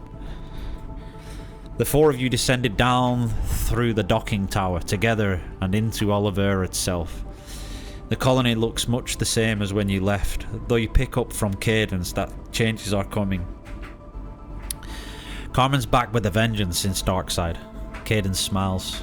He's all about expanding and improving the colony, which is why I asked you to come, Sarah. The nickname slips out, but both Cadence and Seraphine clock it and glance at you. As you reach the core of the colony,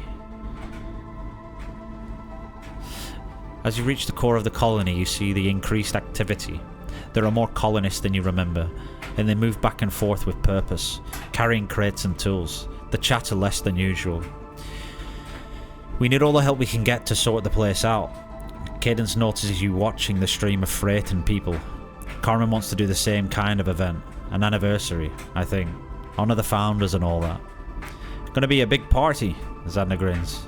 Can't wait. So, Cadence looks between you and Seraphine. What do you think? Up for the colony mandated manual labour? She grins. Seraphine gives you a sideway glance, observing your response carefully. How could you say no? I can say no. Do whatever I like.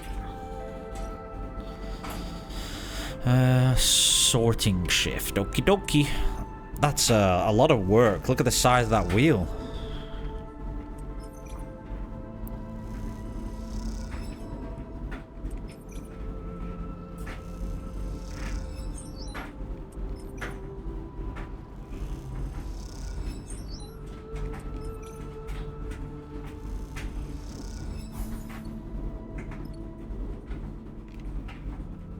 Do we still need to feed the cat?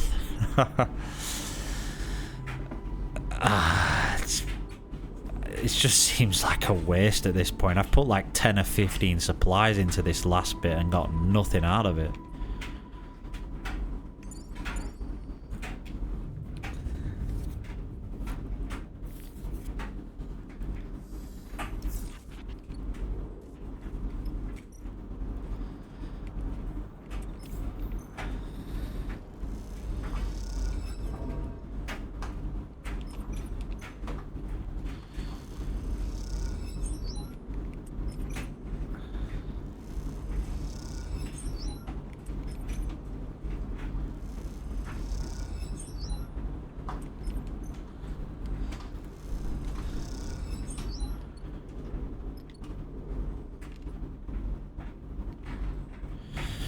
Do do do do do do do do do do do do do. Name the song. The band is named after a fruit. Bliss has been in touch, Sleeper. Seraphine turns and looks over his shoulder as soon as you enter the cockpit.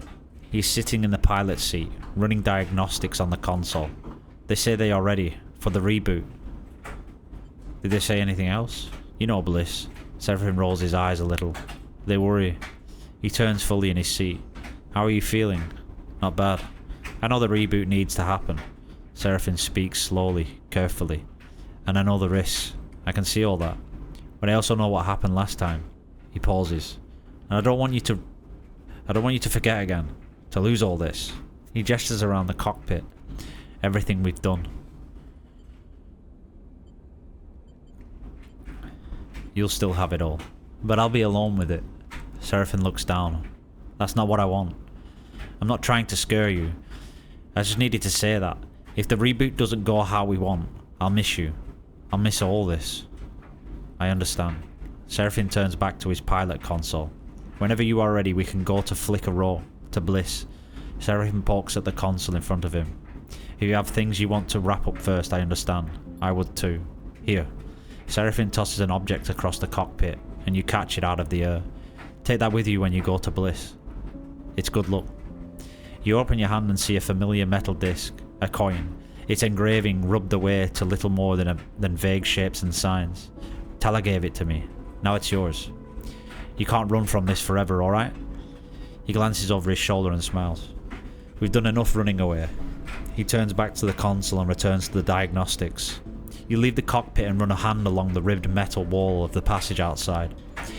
Is it really possible that you could forget all this? All these layers of memory, of experience? Perhaps you can put it all off a little longer. Take another tour around the belt. Tie up loose ends. Or perhaps you've had enough of that.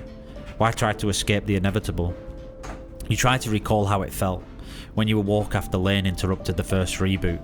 Even that is fading into a hazy memory, told by an unreliable narrator. This is just the next step. This is just the next step then.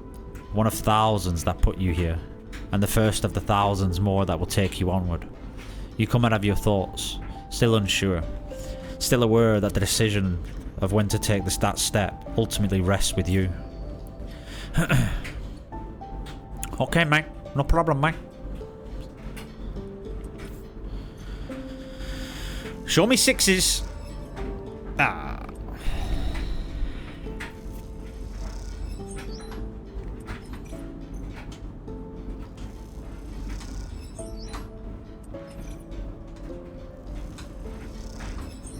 Dunsky.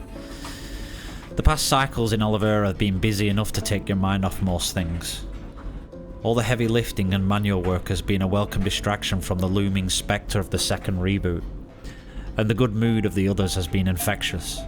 Seraphin has been almost annoyingly upbeat, his relationship with Cadence the worst kept secret in the colony, but working alongside them, it's hard to ignore their deep feelings for each other. Xander has been happy because he has something new to rib Cadence about, and Seraphin, with his self-serious manner, is an easy target for pranks and teasing. Xander also hasn't been able to stop talking about the party, which he already seems to have decided will be one of the highlights of his youth. But for now, finally, the cycle of the party has arrived. The canteen is done up, with hanging light strips waving gently in the asteroid's microgravity. The strips themselves salvaged from the emergency lighting of wrecked starships. With the work stopped and all the colonists yet to arrive, you find the reboot filling your mind once again, growing like a shadow. Something on your mind though? The voice takes you by surprise. You turn to see a colonist you haven't met before. An older man in some sort of supportive chair. His hair shot through with grey and his face sallow. Didn't mean to startle you. My apologies. His pale eyes scan you. It just seemed like you might need some company. There is a strange look in his eyes that you can't quite place. He is looking at you like we have met before, like you have met many times before, but you have never seen him before in your life. Looks beautiful, doesn't it? He gestures to the canteen with its hanging lights, his chair propelling him forward with little puffs of air. The young people did such a good job. Warms my heart to see it like this. Never thought this rock could ever be home. He looks sideways at you. Have we met?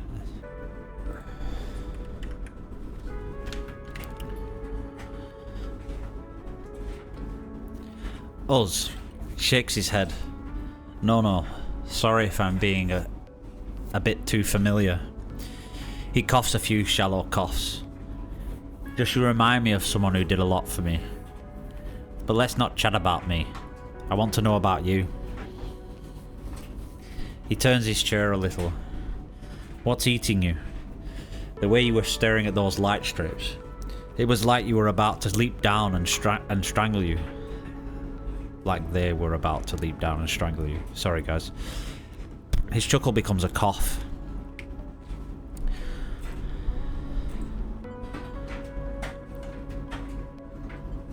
Time is passing too fast. It'll do that to you, that's for sure. Just run away from you. He holds up a shaky arm, out on some unknown vector. That's just the truth of the world. And so many other truths rest upon it. We have our time, some too much and some too little, but it's ours, and in the end it's all we have to our name.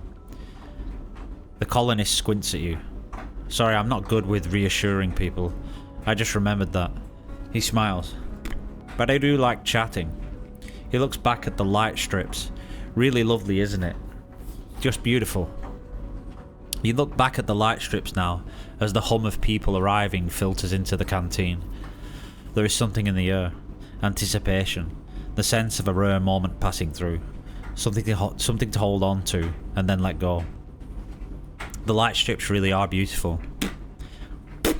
When you turn back to the old colonist to agree with him, he's already gone. Hey, sleeper. Seraphim pushes through the now gathering crowd towards you. Got you a drink? He offers a pouch of some amber liquid. Hey. Cadence hatches up alongside you and hugs you with one arm. I wondered where you were hiding. She smiles warmly at you with her infectious smile. You think about mentioning the old colonist to her, asking about him. But Seraphim hushes the two of you. Carmen is about to start. You follow Seraphim's eyes to the front of the canteen, where above the heads of the now quite large crowd of colonists, Carmen floats, surveying the room. We meet this cycle. Carmen begins, his voice loud but clipped, formal in a way you haven't heard before.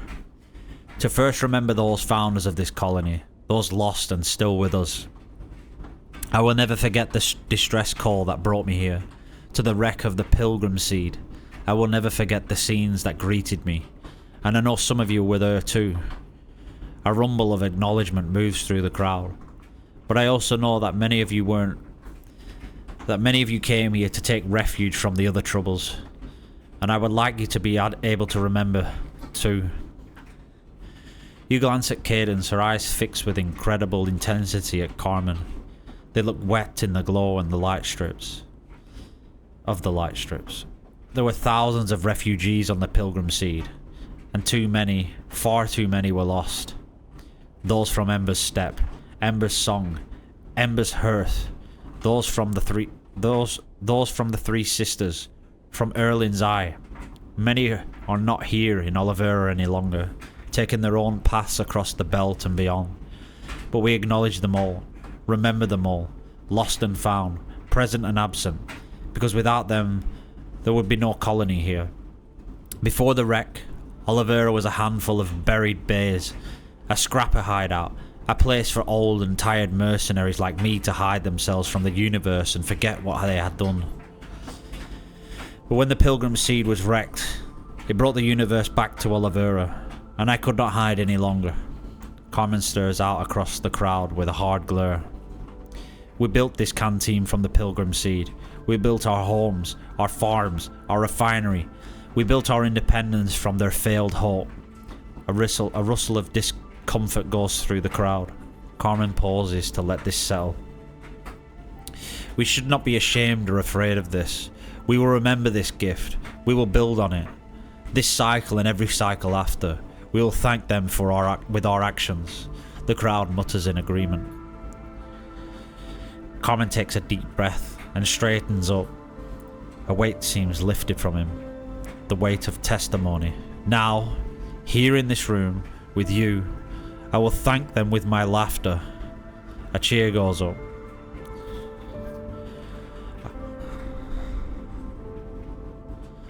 I will thank them with my joy, with my celebration. Another roar of approval. We will all thank them as loudly and as chaotically as we can. The room erupts into cheers and applause. Stay still.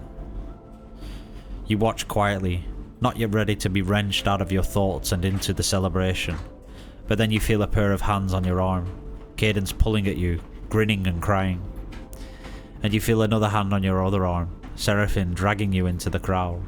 Suddenly you are in the thick of the crowd, so many bodies in one room, dancing and spinning and shouting. It is like nothing you have ever seen. You notice the rest of the crew in the melee, a flash of a familiar face here,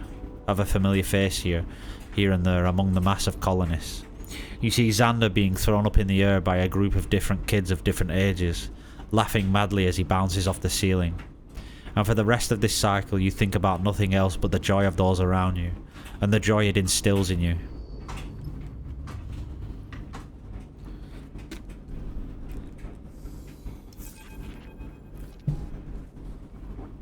You wake up in your berth, the same light that always shines on the belt shining incessantly through the window.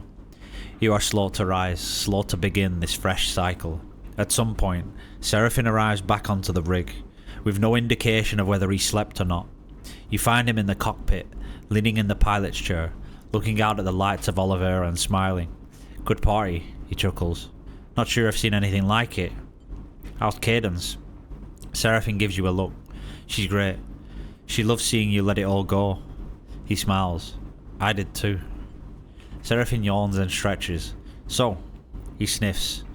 "Oliveira is all fixed up. Colonists are happy, blah blah blah. Where to now?" "Don't you want to stay?" "Here?" Seraphine shrugs. "Still a bit too much of a backwater for my taste." He grins. "Cadence understands, don't worry." Seraphine pauses a moment. Something passes over him that makes him shiver. "I heard from Tala." He looks away. Wellspring is still in transition, but the Union Council is taking over. Kirk got what he wanted.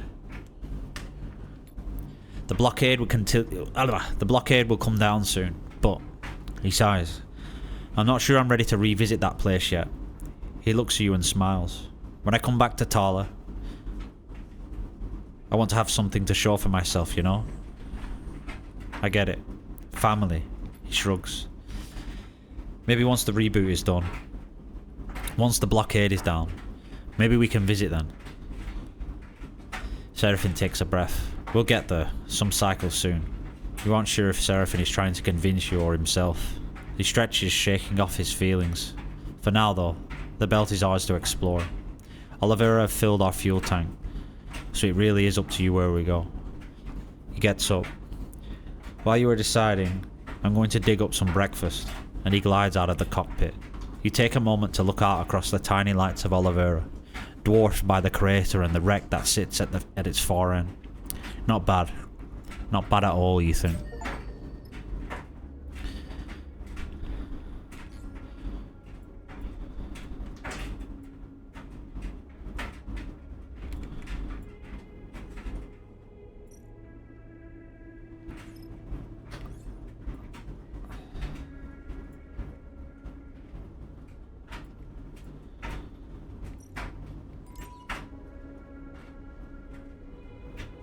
Uh-oh.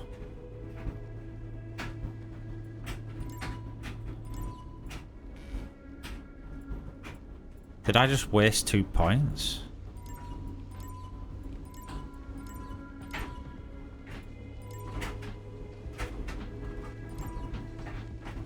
Wait. So I haven't wasted it, I can just pick.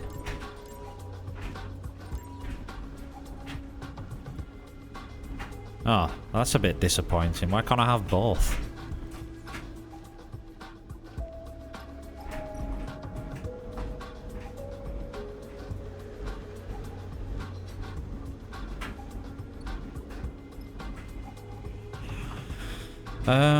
Let's do some work here then. Might as well.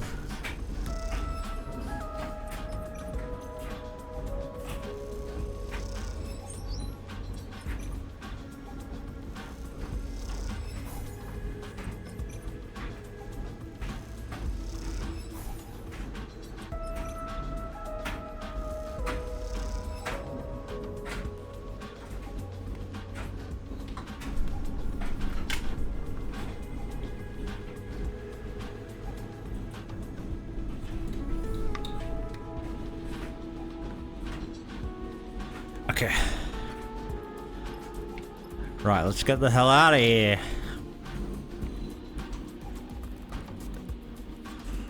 So what do we need to do? Okay.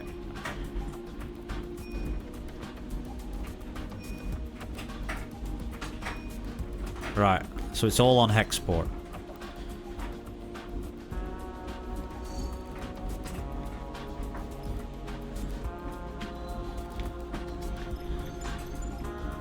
God damn it. Come on.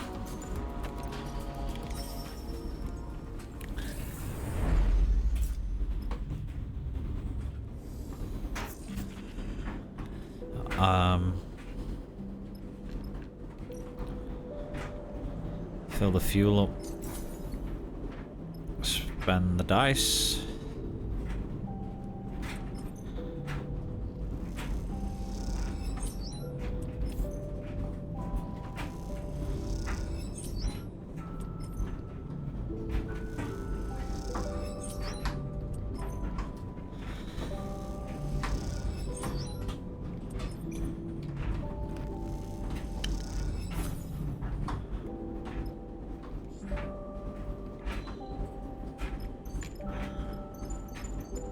Come on, yes.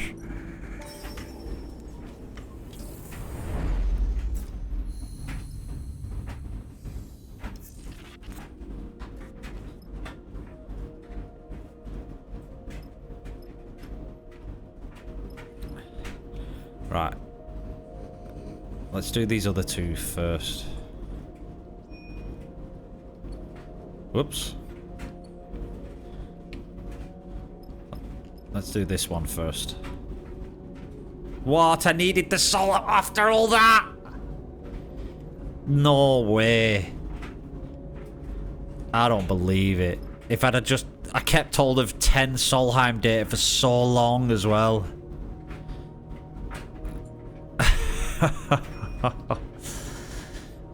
Oh dear, oh dear.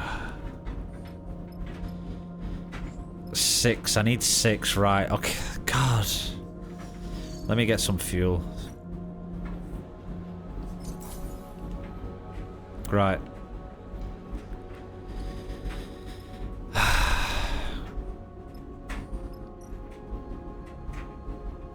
No, I'm not doing the reboot yet.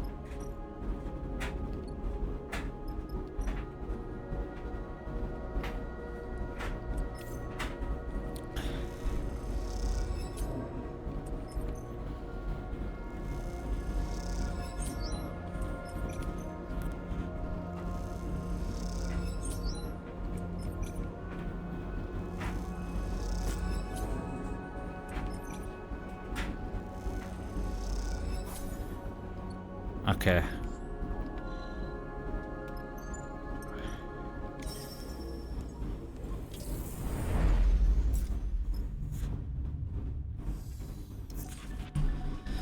Probably should have checked the description first. Data scraping, okay.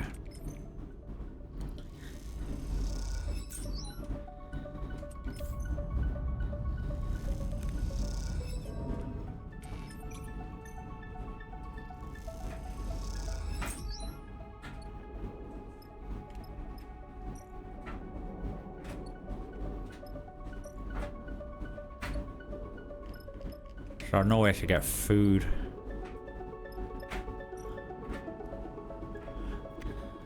I mean, I've got this, but I'm just not very good at getting it from here. Thank you.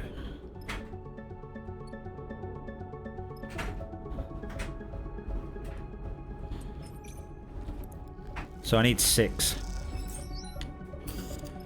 Cool beans, kidder. Yeah, scavenge fuel.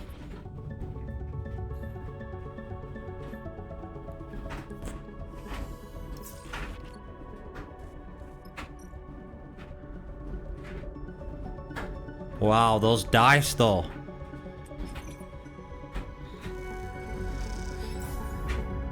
God, now I'm starving.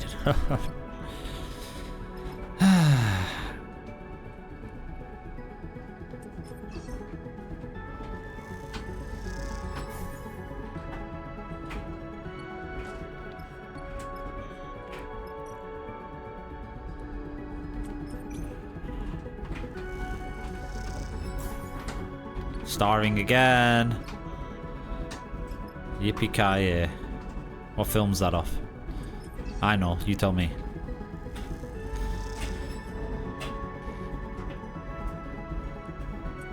This better work.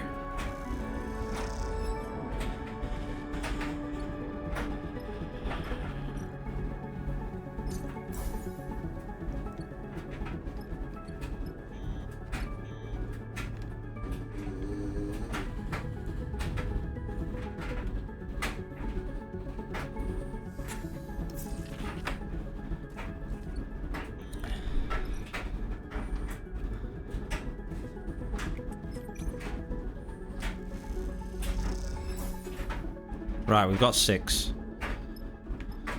Let's try and get rid of some of this stress.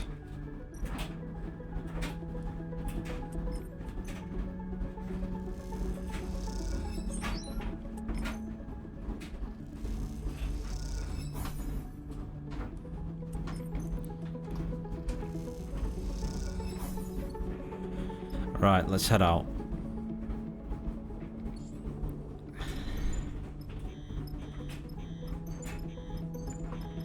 Come on. Oh, for God's sake, I have to use my mouse.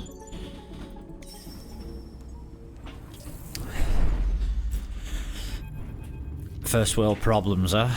Another flicker in the dark before waking, and a numbness that follows soon after.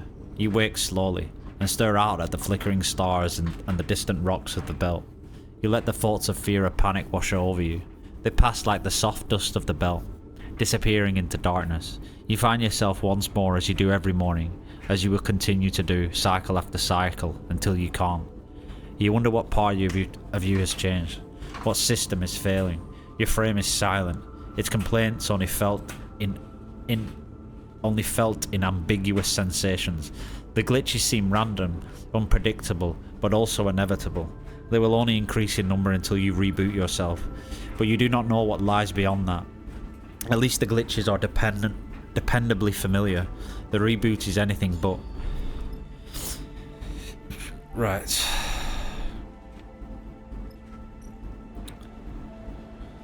Let's get some fuel, some supplies.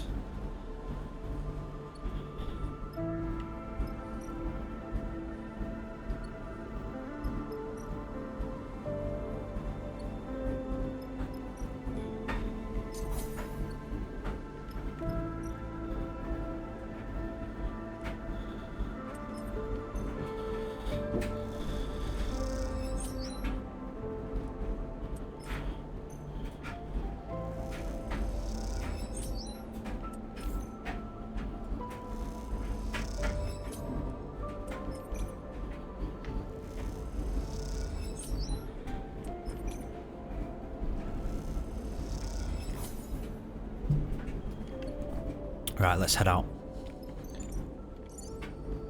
Who do we want? Nia.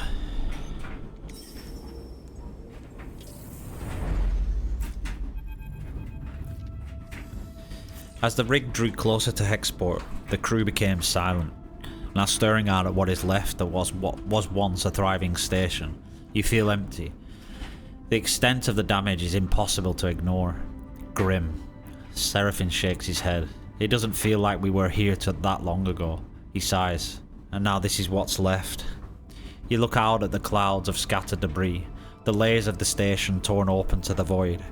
It is a reminder of how close the war and the unseen atrocities of the inner system are to shifting into the belt. I don't like digging around in a place like this. Seraphim turns to you. Let's be quick about it. We need to know what happened. Seraphim nods. Looking at this place, I'm not sure that's going to be possible. You know, out of the gutted station. You look out of the gutted station. It's hard to know where you might start among all the debris. You head to the airlock to suit up and get ready. You ready for this? Cadet catches up with you in the passageway. This place is already giving me the creeps. I'm ready. Cadet nods. If there are answers to be found, we'll find them. I don't like being back here. Nia is suiting up, but Femi and I could have. She stops herself. We need to find out who is responsible for this. Cadet takes a suit from the locker. Seraphim said the radiation is lower than expected, but still too high for prolonged exposure. The suit should keep most of it off us, but we can't take long out the stress on the suits and the rig. The stress on the suits and rig? She sighs. We'll be forced to leave in 3 cycles. Cadet grabs a helmet. Not a moment more. You get ready too, your mind filled with memories of Hexport. You hope they will help you navigate this shattered ruin, but looking at what's left, you doubt it. So I've already started with 1 stress, thank you. Cheers. Nice one, buddy.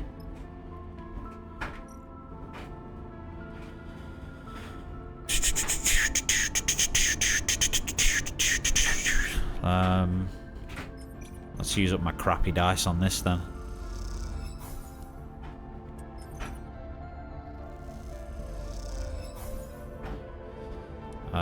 Let's use Nia's dice on this side.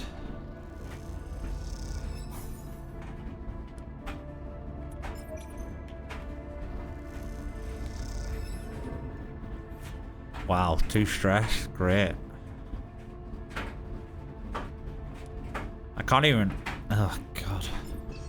I don't like how it does this. Where it forces me to have characters on a mission, and then they're no good for the actual... whatever you would call it.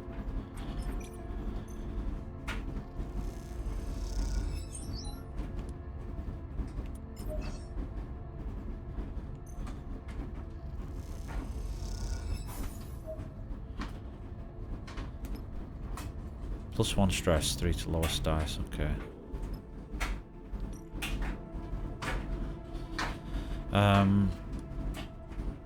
I use Cadet's dice.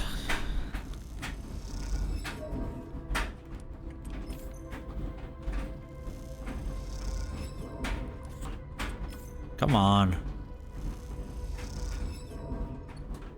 Seriously?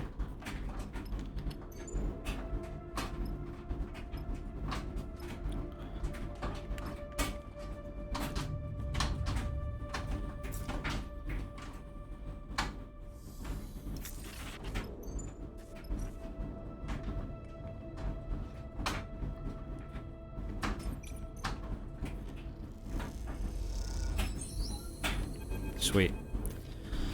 You hear that, Sleeper? Cadet stops among the debris, just outside the ruin exchange. The search so far has been thankless, a grim slog through endless debris. You are glad of the break. You stop, floating in the dark, and listen. There is hissing on the open comm channel, a hissing you've grown used to. Now that you listen to it again though, you notice something else in the noise. There is something different to it now. A texture. A modulation of tone. Is that a voice? Cadet cuts in. Someone is speaking. Her eyes look wide through the faceplate of her suit. You listen carefully, and yes, perhaps there is a voice there, though it is quiet and distant. It could be a person speaking, or it could be some residual signal from an automated system, one that is slowly dying in this wasteland. You see Cadet moving around, testing the signal strength from different positions. It's coming from the direction of the docks.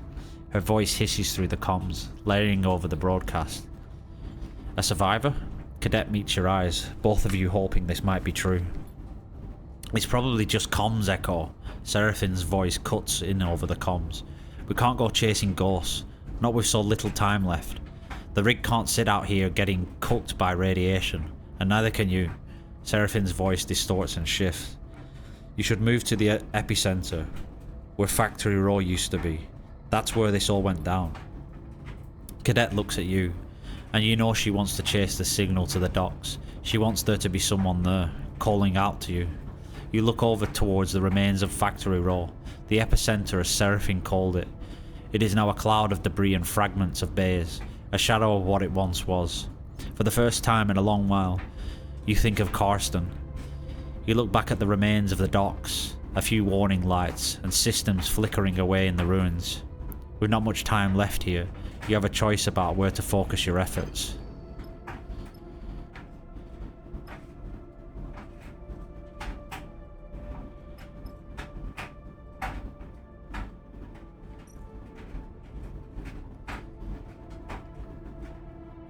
See what I mean? Why force me to have Cadet if she isn't any good for doing these?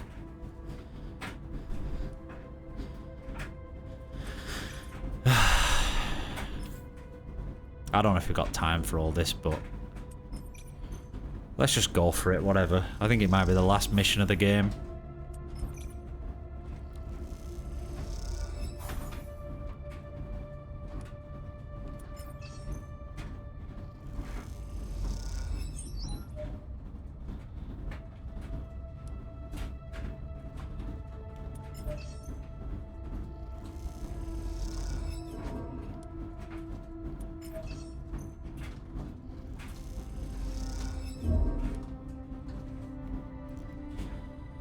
there goes Nia. Oh, fuck this. This is just a pain in the ass.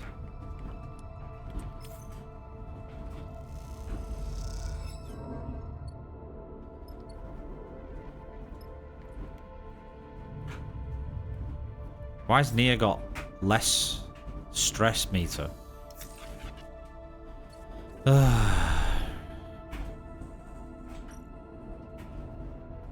I've only got one turn left. I'm not going to be able to do this. Oh, now Nia's good for this one and she's gone. What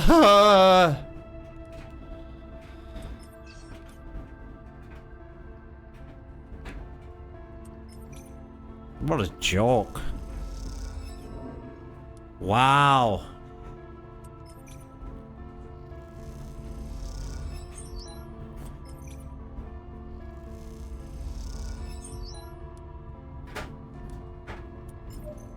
I'm not going to be able to do it.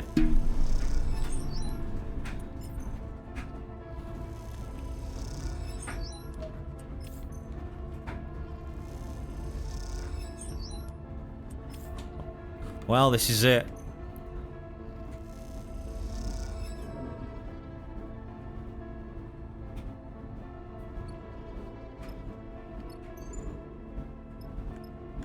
That's just bullshit, man. Why give me Cadet? That's so frustrating. What a way to finish the game off on the final mission. Force me to have a character who's no good for the mission.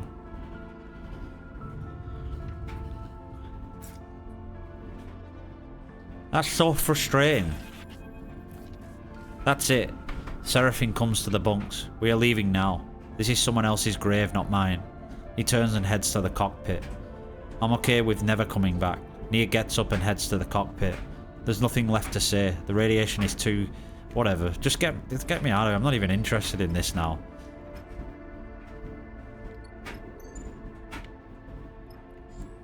What a waste.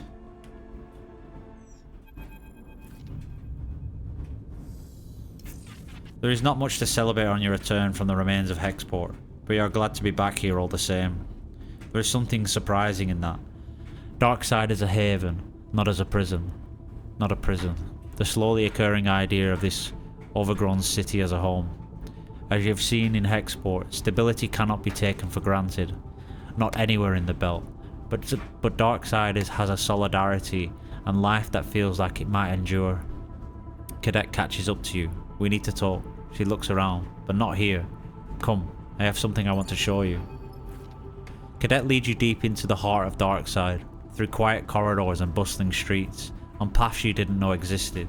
As you glide after her, the station seems to grow in your mind, its possibilities multiplied by the routes that pass through it. Just through here.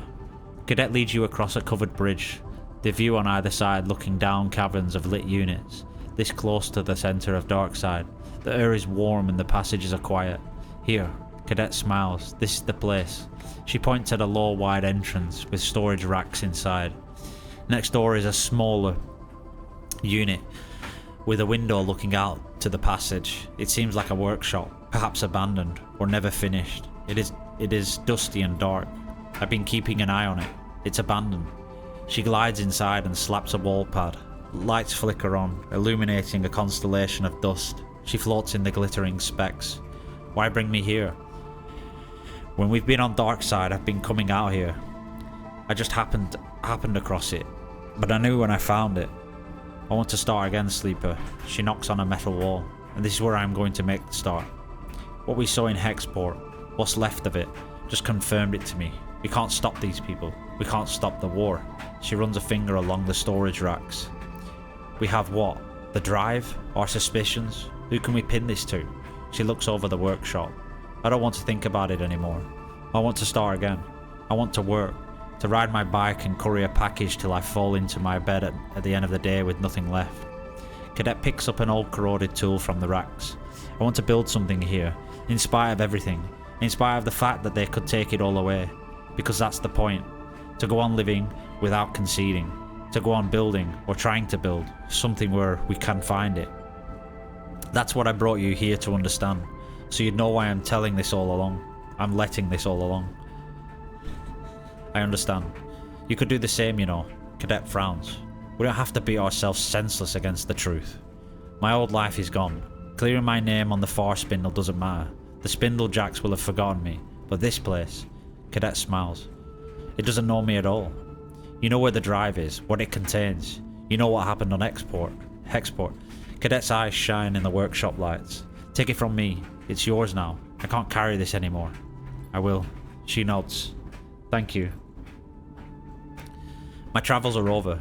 If you need to find me, I will be here. Cadet smiles. Thank you for all you've done. I hope you can understand why I need to do this. She turns and disappears deeper into the workshop. You cross the bridge again, dark side glowing on all sides. You think of the drive, buried deep in some compartment within the Scatteryard's hub, filled with data worth destroying a station over. It is yours now. But you wonder as you cross back through the city, your mind racing. How can all this end well?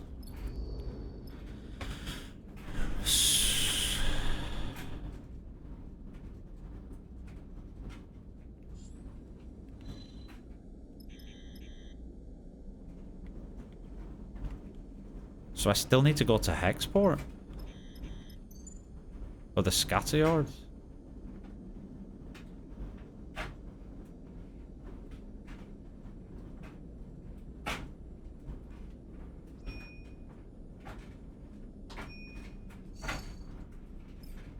Oh, okay.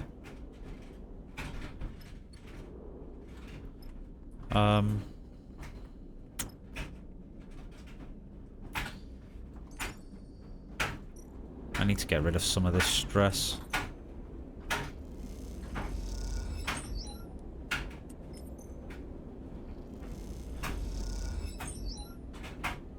So I've got to head out again.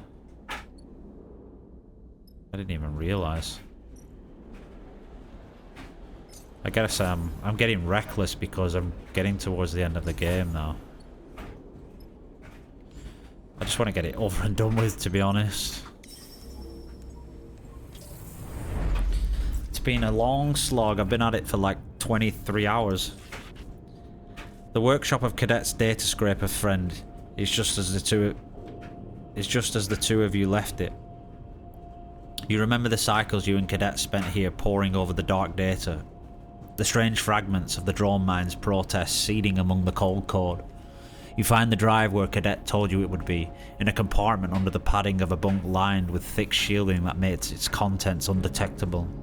As you pull the drive out, the metal cold on your hands, you have a sudden urge to smash it to pieces.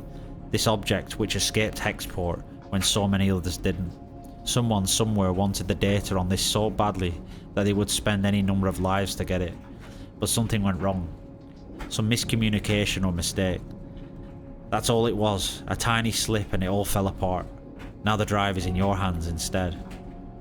You turn it over in your hands. You know the drive contains Conway access codes, control codes, and perhaps more besides. Data of great value, data that would win a war. You also know you are sick of thinking about it. Take the drive. You slip the drive into a pocket and close up the workshop. You head back to the rig, and as you do you turn the drive over in your pocket, unsure what the next step might be. As you glide through the hub you pass shop fitters and crews, all moving on their own vectors. It feels strange to carry the drive past these people, all of them totally unaware of the threat it might pose to them, to this station. Excuse me. A stranger stops you in the passageway with a hand on your shoulder. Can I ask you for your help with something? Their sudden appearance shakes you out of your thoughts. You quickly take your hand out of your pocket off the drive. You look at the stranger in front of you. He is roughly dressed in a heavy coat, but he is otherwise unremarkable. You could have passed him many times before and not have known. I'm looking for something. He looks over his glasses at you. A little lost drive. Who are you? This matter concerns my client more than me. He leans back a little, his voice calm. So introductions won't be necessary. But the drive belongs to my client, and he would be very happy to see it returned. Suddenly something catches your eye. A set of dice, like those used to play Star and Stoker. The stranger is playing with them in one hand, turning them end over end in the station's microgravity. What makes you think I have it? My search for the drive brought me here to the scatter yards. But from here the trail went cold. That was until you arrived. He pushes his glasses up to his face. Then the trail lit back up again, just like that. The stranger moves his hand in his jacket pocket a little, and you see a shape in there, a box-like impression in the fabric. My client never intended these events, you must understand. One of their other contractors proved to be overzealous in the attempt to conceal their mistakes. The result was the regrettable situation you saw in Hexport. But for all that to be for nothing, that would be a waste beyond the original act, piling insults on injury. The stranger sighs. There is much to be gained in a system desperate for peace, for the war to be ended, and wars tend to end when one side concedes. I don't believe you. The truth does not necessitate your belief in it. Only a few possible futures remain for the belt. My client will facilitate one of the better ones. That is why I am here. But if you need additional persuasion, I am authorized to offer you 300 cryo as a reflection of your efforts. The stranger smiles again, his tone never straying from his business-like calm. I don't need the money though. Now, can you return my client's drive? The stranger's hand shifts in his jacket pocket. You have the feeling this is not a choice you can deny. Break the drive. You grip the drive in your pocket so hard, the casing starts to crack. You see the stranger's eyes flash a warning. You dash the drive against the metal wall of the passageway, splintering it into 1,000 shards that pepper the two of you with cuts and scratches. The stranger shakes his head. A regrettable decision. You hold yourself ready, expecting retaliation, but it does not come. The stranger simply turns and clunks away down the passage, not willing to waste another word on you. Your transaction is complete. You head back to the rig, and as you do, a weight lifts with each corridor, each junction. As you board the transit shuttle that will take you to Marco's yard, back to the rig, you think of Hexport and what is left of that place. You will never forget what happened to the station, but you will not let it steer your future. Cadet refused to be sucked into the web of secrets, and now you refuse too. There will be no account of Senate stats crimes. There will be no reckoning, but there will be a life outside of the future they want for the belt. You know it.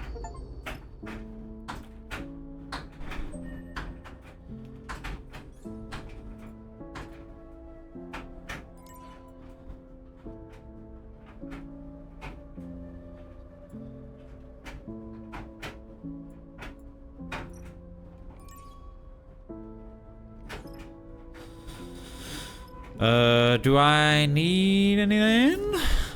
Build engine components. Yes. I do need these.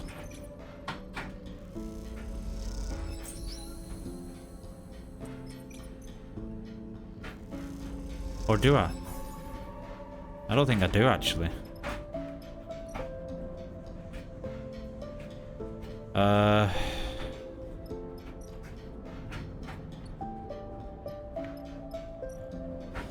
This is already full.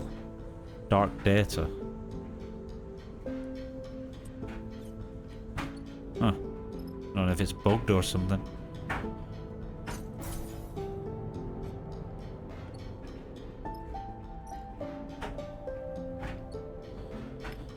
Well, there's nothing else here. Right.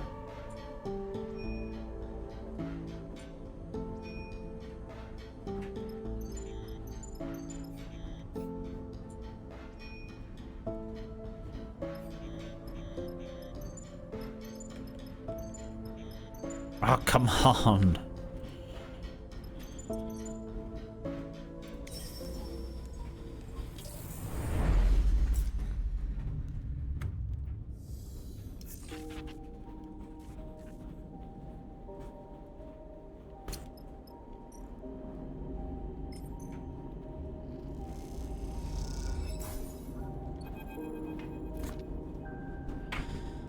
You have been waiting for what feels like a long time. Junie insists you can't help, so you find yourself floating in the baking heat of the HabPep mainframe while she taps away at her terminal. As you do, you can't help but shake the feeling of a presence nearby, one that you are coming to understand as some remnant of Overseer. You don't know if Overseer was really a person, but now with their many selves combined and disappeared, their consciousness expanding to fill the vast space of Habpep and its networks, they surely aren't even close to human anymore. You think of them as a ghost, but perhaps now they are better understood as something less mournful, as a system, a process, a thing becoming. The entire station is their body. You can't help but wonder how that feels. And we are ready. Junie hits a key on her terminal with percussive force. It'll take a little while, but she'll be online in a few moments. She looks flushed with excitement. She? Weren't you listening last time? Junie squints at you. Don't tell me you drifted off. I was thinking about Overseer. Junie shakes her head. Then you don't know. She suddenly looks concerned. A voice screeches out of the terminals. It descends in pitch, from a squeal to speaking. Then, below the mainframe, a flickering projection appears, first as lines, then as solid light. Welcome, visitors. Warden flickers and warps. I am the Warden. Please provide. The image jerks and freezes, then blinks out. Shit. Junie taps at her terminal. Just need to reconfigure her for the Habpep environment. The Warden? Seriously? What? Junie doesn't look up from the terminal. I told you last time, we need a way to process and understand all this data. Warden is perfect. This better not blow up in our faces. It won't. Junie glances over her shoulder. I've taken precautions. She can't hurt us. The technician is right. Warden's clipped voice echoes through the cavernous mainframe bay. My protocol is operating under safe mode limitations. Warden's blind eyes stare out over your head. Do not be concerned, Officer Dahl. Sorry, I'll fix that. Junie chuckles. Why the Warden? Archiving was her role in the bunker. She's ideally suited to this, and she understands Solheim networks better than we ever could. Junie smiles. Come on, you have to admit this is pretty cool. You look at the statuesque figure of Warden, once at the heart of Solheim's intelligence gathering operations across the belt. Could such a tool of corporate oversight ever be used for something good? Look, watch this. Junie turns to Warden. Warden, provide the last known location of every Solheim vessel above Riga class in the starward belt. Immediately, technician. Warden draws a circle with a pointed finger and expands it, filling the bright specks. At first hundreds, then thousands, a constellation of sites. See? Junie grins. This is our future, built on the foundation of our past. These tools are ours now. You look at the arc of specks, the points of light describing the shape of a long-dead corporation's power. This is incredible. Junie smiles. It is.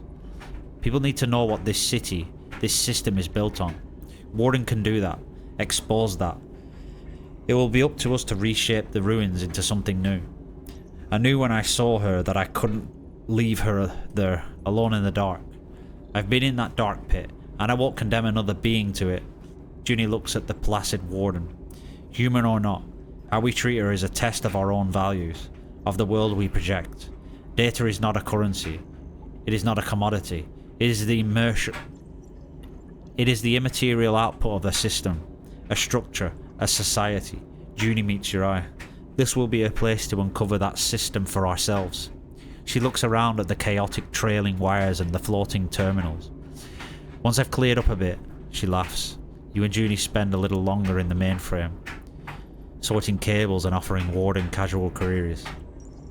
Not all of them useful information, and Junie begins listing out the changes she will need to make. After a while, you both find yourself tiring, heads aching with all the fresh information you have crammed into them.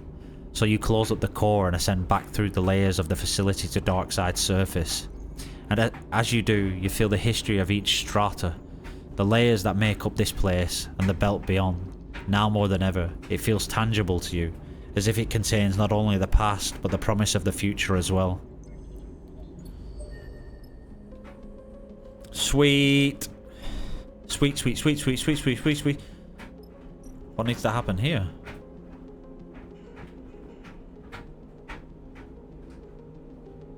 Oh, so I've got to wait 2 cycles for that.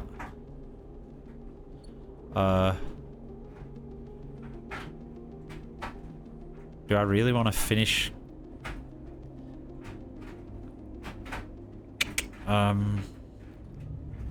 I'll just wait 2 cycles and just make sure we tie up those loose ends.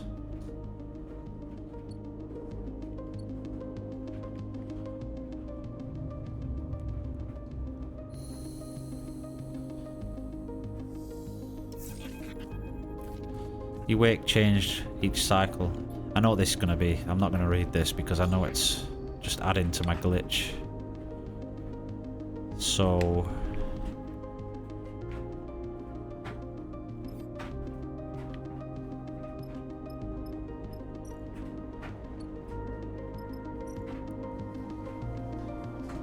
oh, it's just work.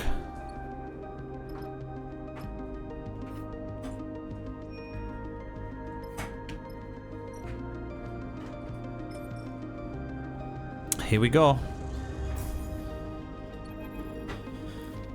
You turn Seraphine's coin over and over in your fingers as you stand in Flicker Row, crowds pushing past on their way to whatever future awaits them. Your fingers glide over the worn metal, as you imagine Seraphine's have, Tala's have, in moments of anticipation.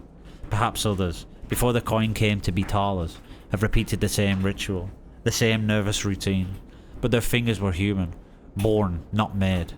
This intrusive thought makes you slip the coin into a pocket quite quickly, as if it had delivered a shock. You hear a hiss, and the door of the shop slides open, revealing Ankita. You see her eyes scan the crowds, almost defensively, before she spots you there and nods in your direction. Hey, Ankita. She looks around for a moment, then approaches you. She looks tired, but her stubborn ferocity bubbles under the surface. Bliss is waiting for you. She nods back towards the shop, which I guess is why you are hanging around out here. Nervous? Of course. She looks around at the crowd. Look, Sleeper. If you want my advice, you have to find a way to keep up with yourself. Change is constant, but sometimes you can get left behind. Ankita looks away, the signs of Flicker Row reflected in her eyes. I just remembered. I owe you an explanation. I promised to tell you why I wanted Utsubo out if we managed it. She shakes her head. I guess I'm not very good with promises. Why did you? Ankita is still staring at the signs. I grew up here, Sleeper. Did you know that? She doesn't wait for an answer. After I came to the belt, after Bliss and I... She pauses, not wanting to say it. When I had nothing left, this is where I came. And when I got here, my home was gone. She grimaces. Those Utsubo bastards had destroyed it, strangled the life out of it. I was looking for something to fight on my own terms. Darkseid became that for me. She sighs. That's all you're getting. Promise kept. Ankita looks over her shoulder. Look, Bliss wouldn't be happy if they saw me out here chatting to you when you're already late for your appointment. She smiles to herself. And I don't need more reasons for Bliss to be unhappy with me. She grabs you by the shoulders and steers you towards the shop's entrance. I'll catch you after. Don't you worry. She pushes you towards the door and then turns away and disappears into the lights of Flicker Row. You take a final moment and then will yourself inside, leaving the glimmering lights and the shifting crowd behind. Bliss is perched at a console. They turn as you enter. Finally, they smile weakly. You were making me think you wouldn't show. I'm ready. I'm sure if Seraphine told you, but everything's ready. Bliss gestures toward 2 couches with straps, freshly built connectors, and a bundle of wires at one end. I hope it will be comfortable for you. Where's Flint? Was just getting some air. Flint leans in the open doorway, watching you both. Their pale face looks even more drained of colour than usual. Flint comes inside the shop and nods to you. Let's do this. They take a shaky breath. I'm ready. Flint and Bliss go silent, and the sound of the crowds outside filters gently into the room, mixing with the whine of the air cycler and the hum of the terminals. There's not much more to say. Bliss looks at you both. Okay. They pause. Let's begin. Bliss helps you and Flint onto your couches. You settle there and slide your arms and legs under the straps that will keep you in place. The connector, with its thick bundle of wires, waves above your head. It is hard not to feel exposed, lying here on your back, anticipating what is to come. It is even harder when the memory of waking up to this very same ceiling, with its bundles of dangling tech and scratch plating, forces itself into your mind. You have been here before. Last time you woke up to fear and panic, woke to a desperate escape and a shattered mind. A reboot interrupted. The thought sets you trembling. But then, staring at the same ceiling, the trembling dissipates. After all, you are back here now. That means you survived the crisis, grew from it. You took the hit and bounced back unbeaten. All good there? Bliss's face floats into your vision. All good. Bliss smiles. How about you, Flint?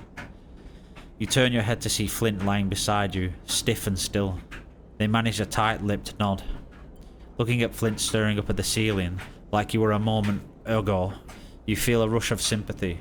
After all, they haven't faced this before like you have. They are stepping into a future they cannot see. You have been here before. Now you are just completing the journey. Reach out to Flint. You raise an arm reaching across the gap between the couches, and your hand touches Flint's. They do not look at you, but they grip your fingers in theirs tightly. Flint's fingers feel different to human fingers. The thick vinyl skin, the repair patches, the pressure of the metal skeleton beneath. You know this is what your touch feels like, too. And that recognition is like a connection being made. You close your eyes and feel something flowing between the two of you. A solidarity so embodied that it reverberates within you. And connecting you to the terminal. Bliss's voice already feels distant, lost in the noise. You feel the cold click of the connector, the sense of flowing data. I'll be here when you wake up. In the dark, you feel restless. You shuffle your fingers, adjusting your position against the couch. It takes you a moment to notice the sound has gone. The rumble of the crowds, the hum of the machines. The detail unsettles you, and so you search for reassurance. You think of Bliss's words. I'll be here when you wake up. You focus on them, on the possibility of waking up, of being somewhere renewed. But what would that renewal look like? Your eyes blinking into the lights of Flicker Row. Bliss, Seraphine, and a renewed Flint beside you. But then what? Travel. A line stretching out on the screen, a vector leading you ever onwards. Why stop now?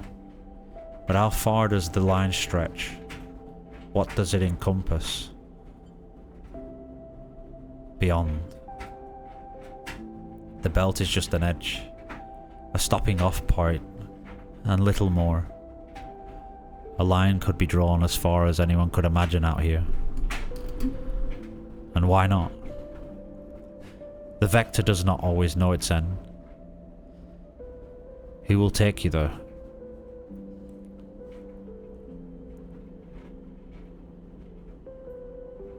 Eugen and the fraction drive. Eugen's fraction drive could only extend the vector beyond all reason. Extend it beyond what you can imagine. You anticipate the slow construction, the sourcing, the planning, all the service of that white-hot moment of escape. An image. Eugen reporting arrival in a new system. A trade station. Vast glimmerings slowly growing in the cockpit. Plans already growing. Contracts, contacts, and trades. All stretched out ahead of you like threads. Just waiting for you to choose which one to pull. You feel the rumble of the fraction drive in your body. You can outrun everything. You know it. Then you feel it. The insistent pulling of a thread. The unravelling of your very self. The reboot comes on slow. An icy seeping into your mind. Little pieces of you flake off in the flow, fading with distance. You hear a voice, Bliss's voice, so far away now. You reach for it, stretch your every sense towards its familiar warmth. I'm starting the reboot. It is a whisper into the wind, pulled away from you the moment it is spoken. See you on the other side. All of a sudden, you wish you could make it stop. The incessant entropy of time, the tumbling of rocks through space, getting further apart every cycle, disappearing into the vacuum ahead. the decay of cells, the degradation of code, the corrosion and rot and rust. You wish in this moment to freeze it all, so you might hang on to it, preserve the warmth, the light, the softness at the heart of things. This thought grips you, tears into you like fear. You feel the ice creeping in and know that everything will be lost, if not now, then mere moments away. But then you feel it, impossibly, Seraphine's coin, worn smooth by worry, turning in your head. Time has been pressed into that coin by hands, by fingers. It is a near infinite record of transient touches, each one shaping it into some way, shaping it in some small way.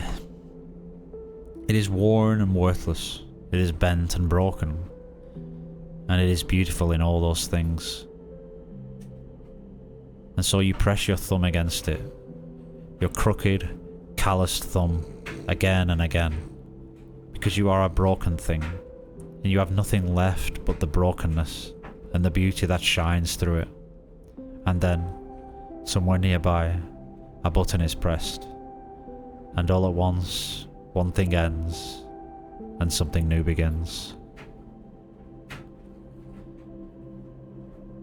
Oh, that was a beautiful bit of writing there. Just to end things. Oh, it's over.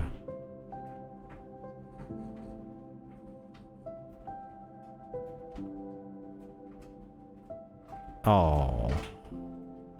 I feel a bit emotional now.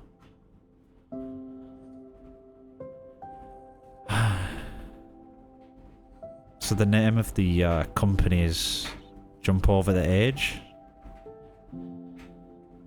Big thanks to those guys.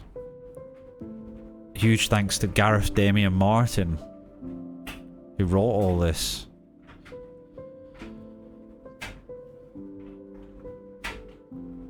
And that's just such a nice little song to finish things off.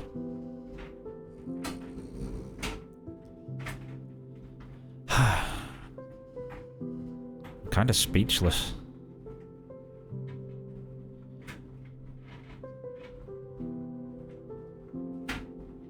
What do I even say? My mind is just thinking of what happened to Sleeper.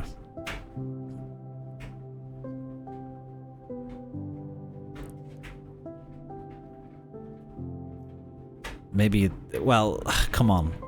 It's gotta be a happy ending. He woke up from all of that alongside Flint. It's gotta be a happy ending. I haven't played the first game, so I'm not sure how it ended for that. Maybe that would give me a better idea. But for now, I'll just presume it was a happy ending. So, how was the game? Brilliant. Really good. This, for me, has been a learning curve. You've probably noticed I'm not so good at reading out things. I am sorry for that. And the tumble dryer in the background. I keep saying I'm new to all this, but reading things out loud, playing this game and reading things out loud has been a good lesson for me, that I can actually read through a story like this. Normally when it comes to a lot of reading, it's just not for me. I'm not like, you call it what you want. Call me uneducated or lazy or dumb. I don't tend to bother with games where there's a lot of reading. I think most people are like that. But making a video, making a Let's Play series for the game has somehow made the experience way more enjoyable for me.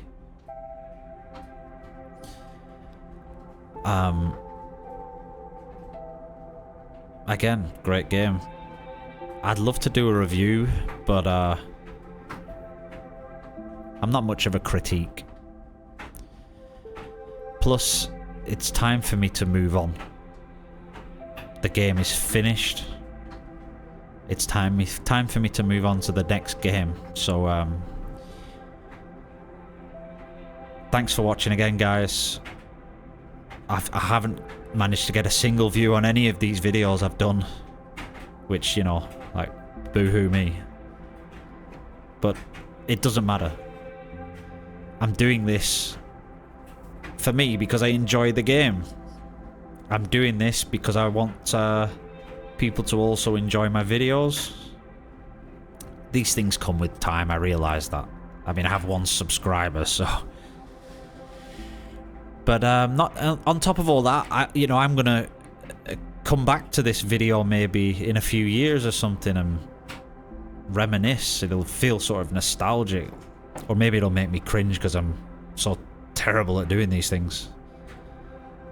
But honestly, I'm so happy with this that I've managed to make it all the way to the end. Read through all of that. As I say, I'm not the best at reading out loud, but I actually feel like I'm better at it now. I'm just trying to think of a good way to end the video, to end the series. But, I guess there's nothing else to say. The game is brilliant. If you haven't played it, play it. Just jump in. It's incredible. Yeah. Now it's time for a new video game called Keep Driving. So, check it out. Thanks, guys. And goodbye.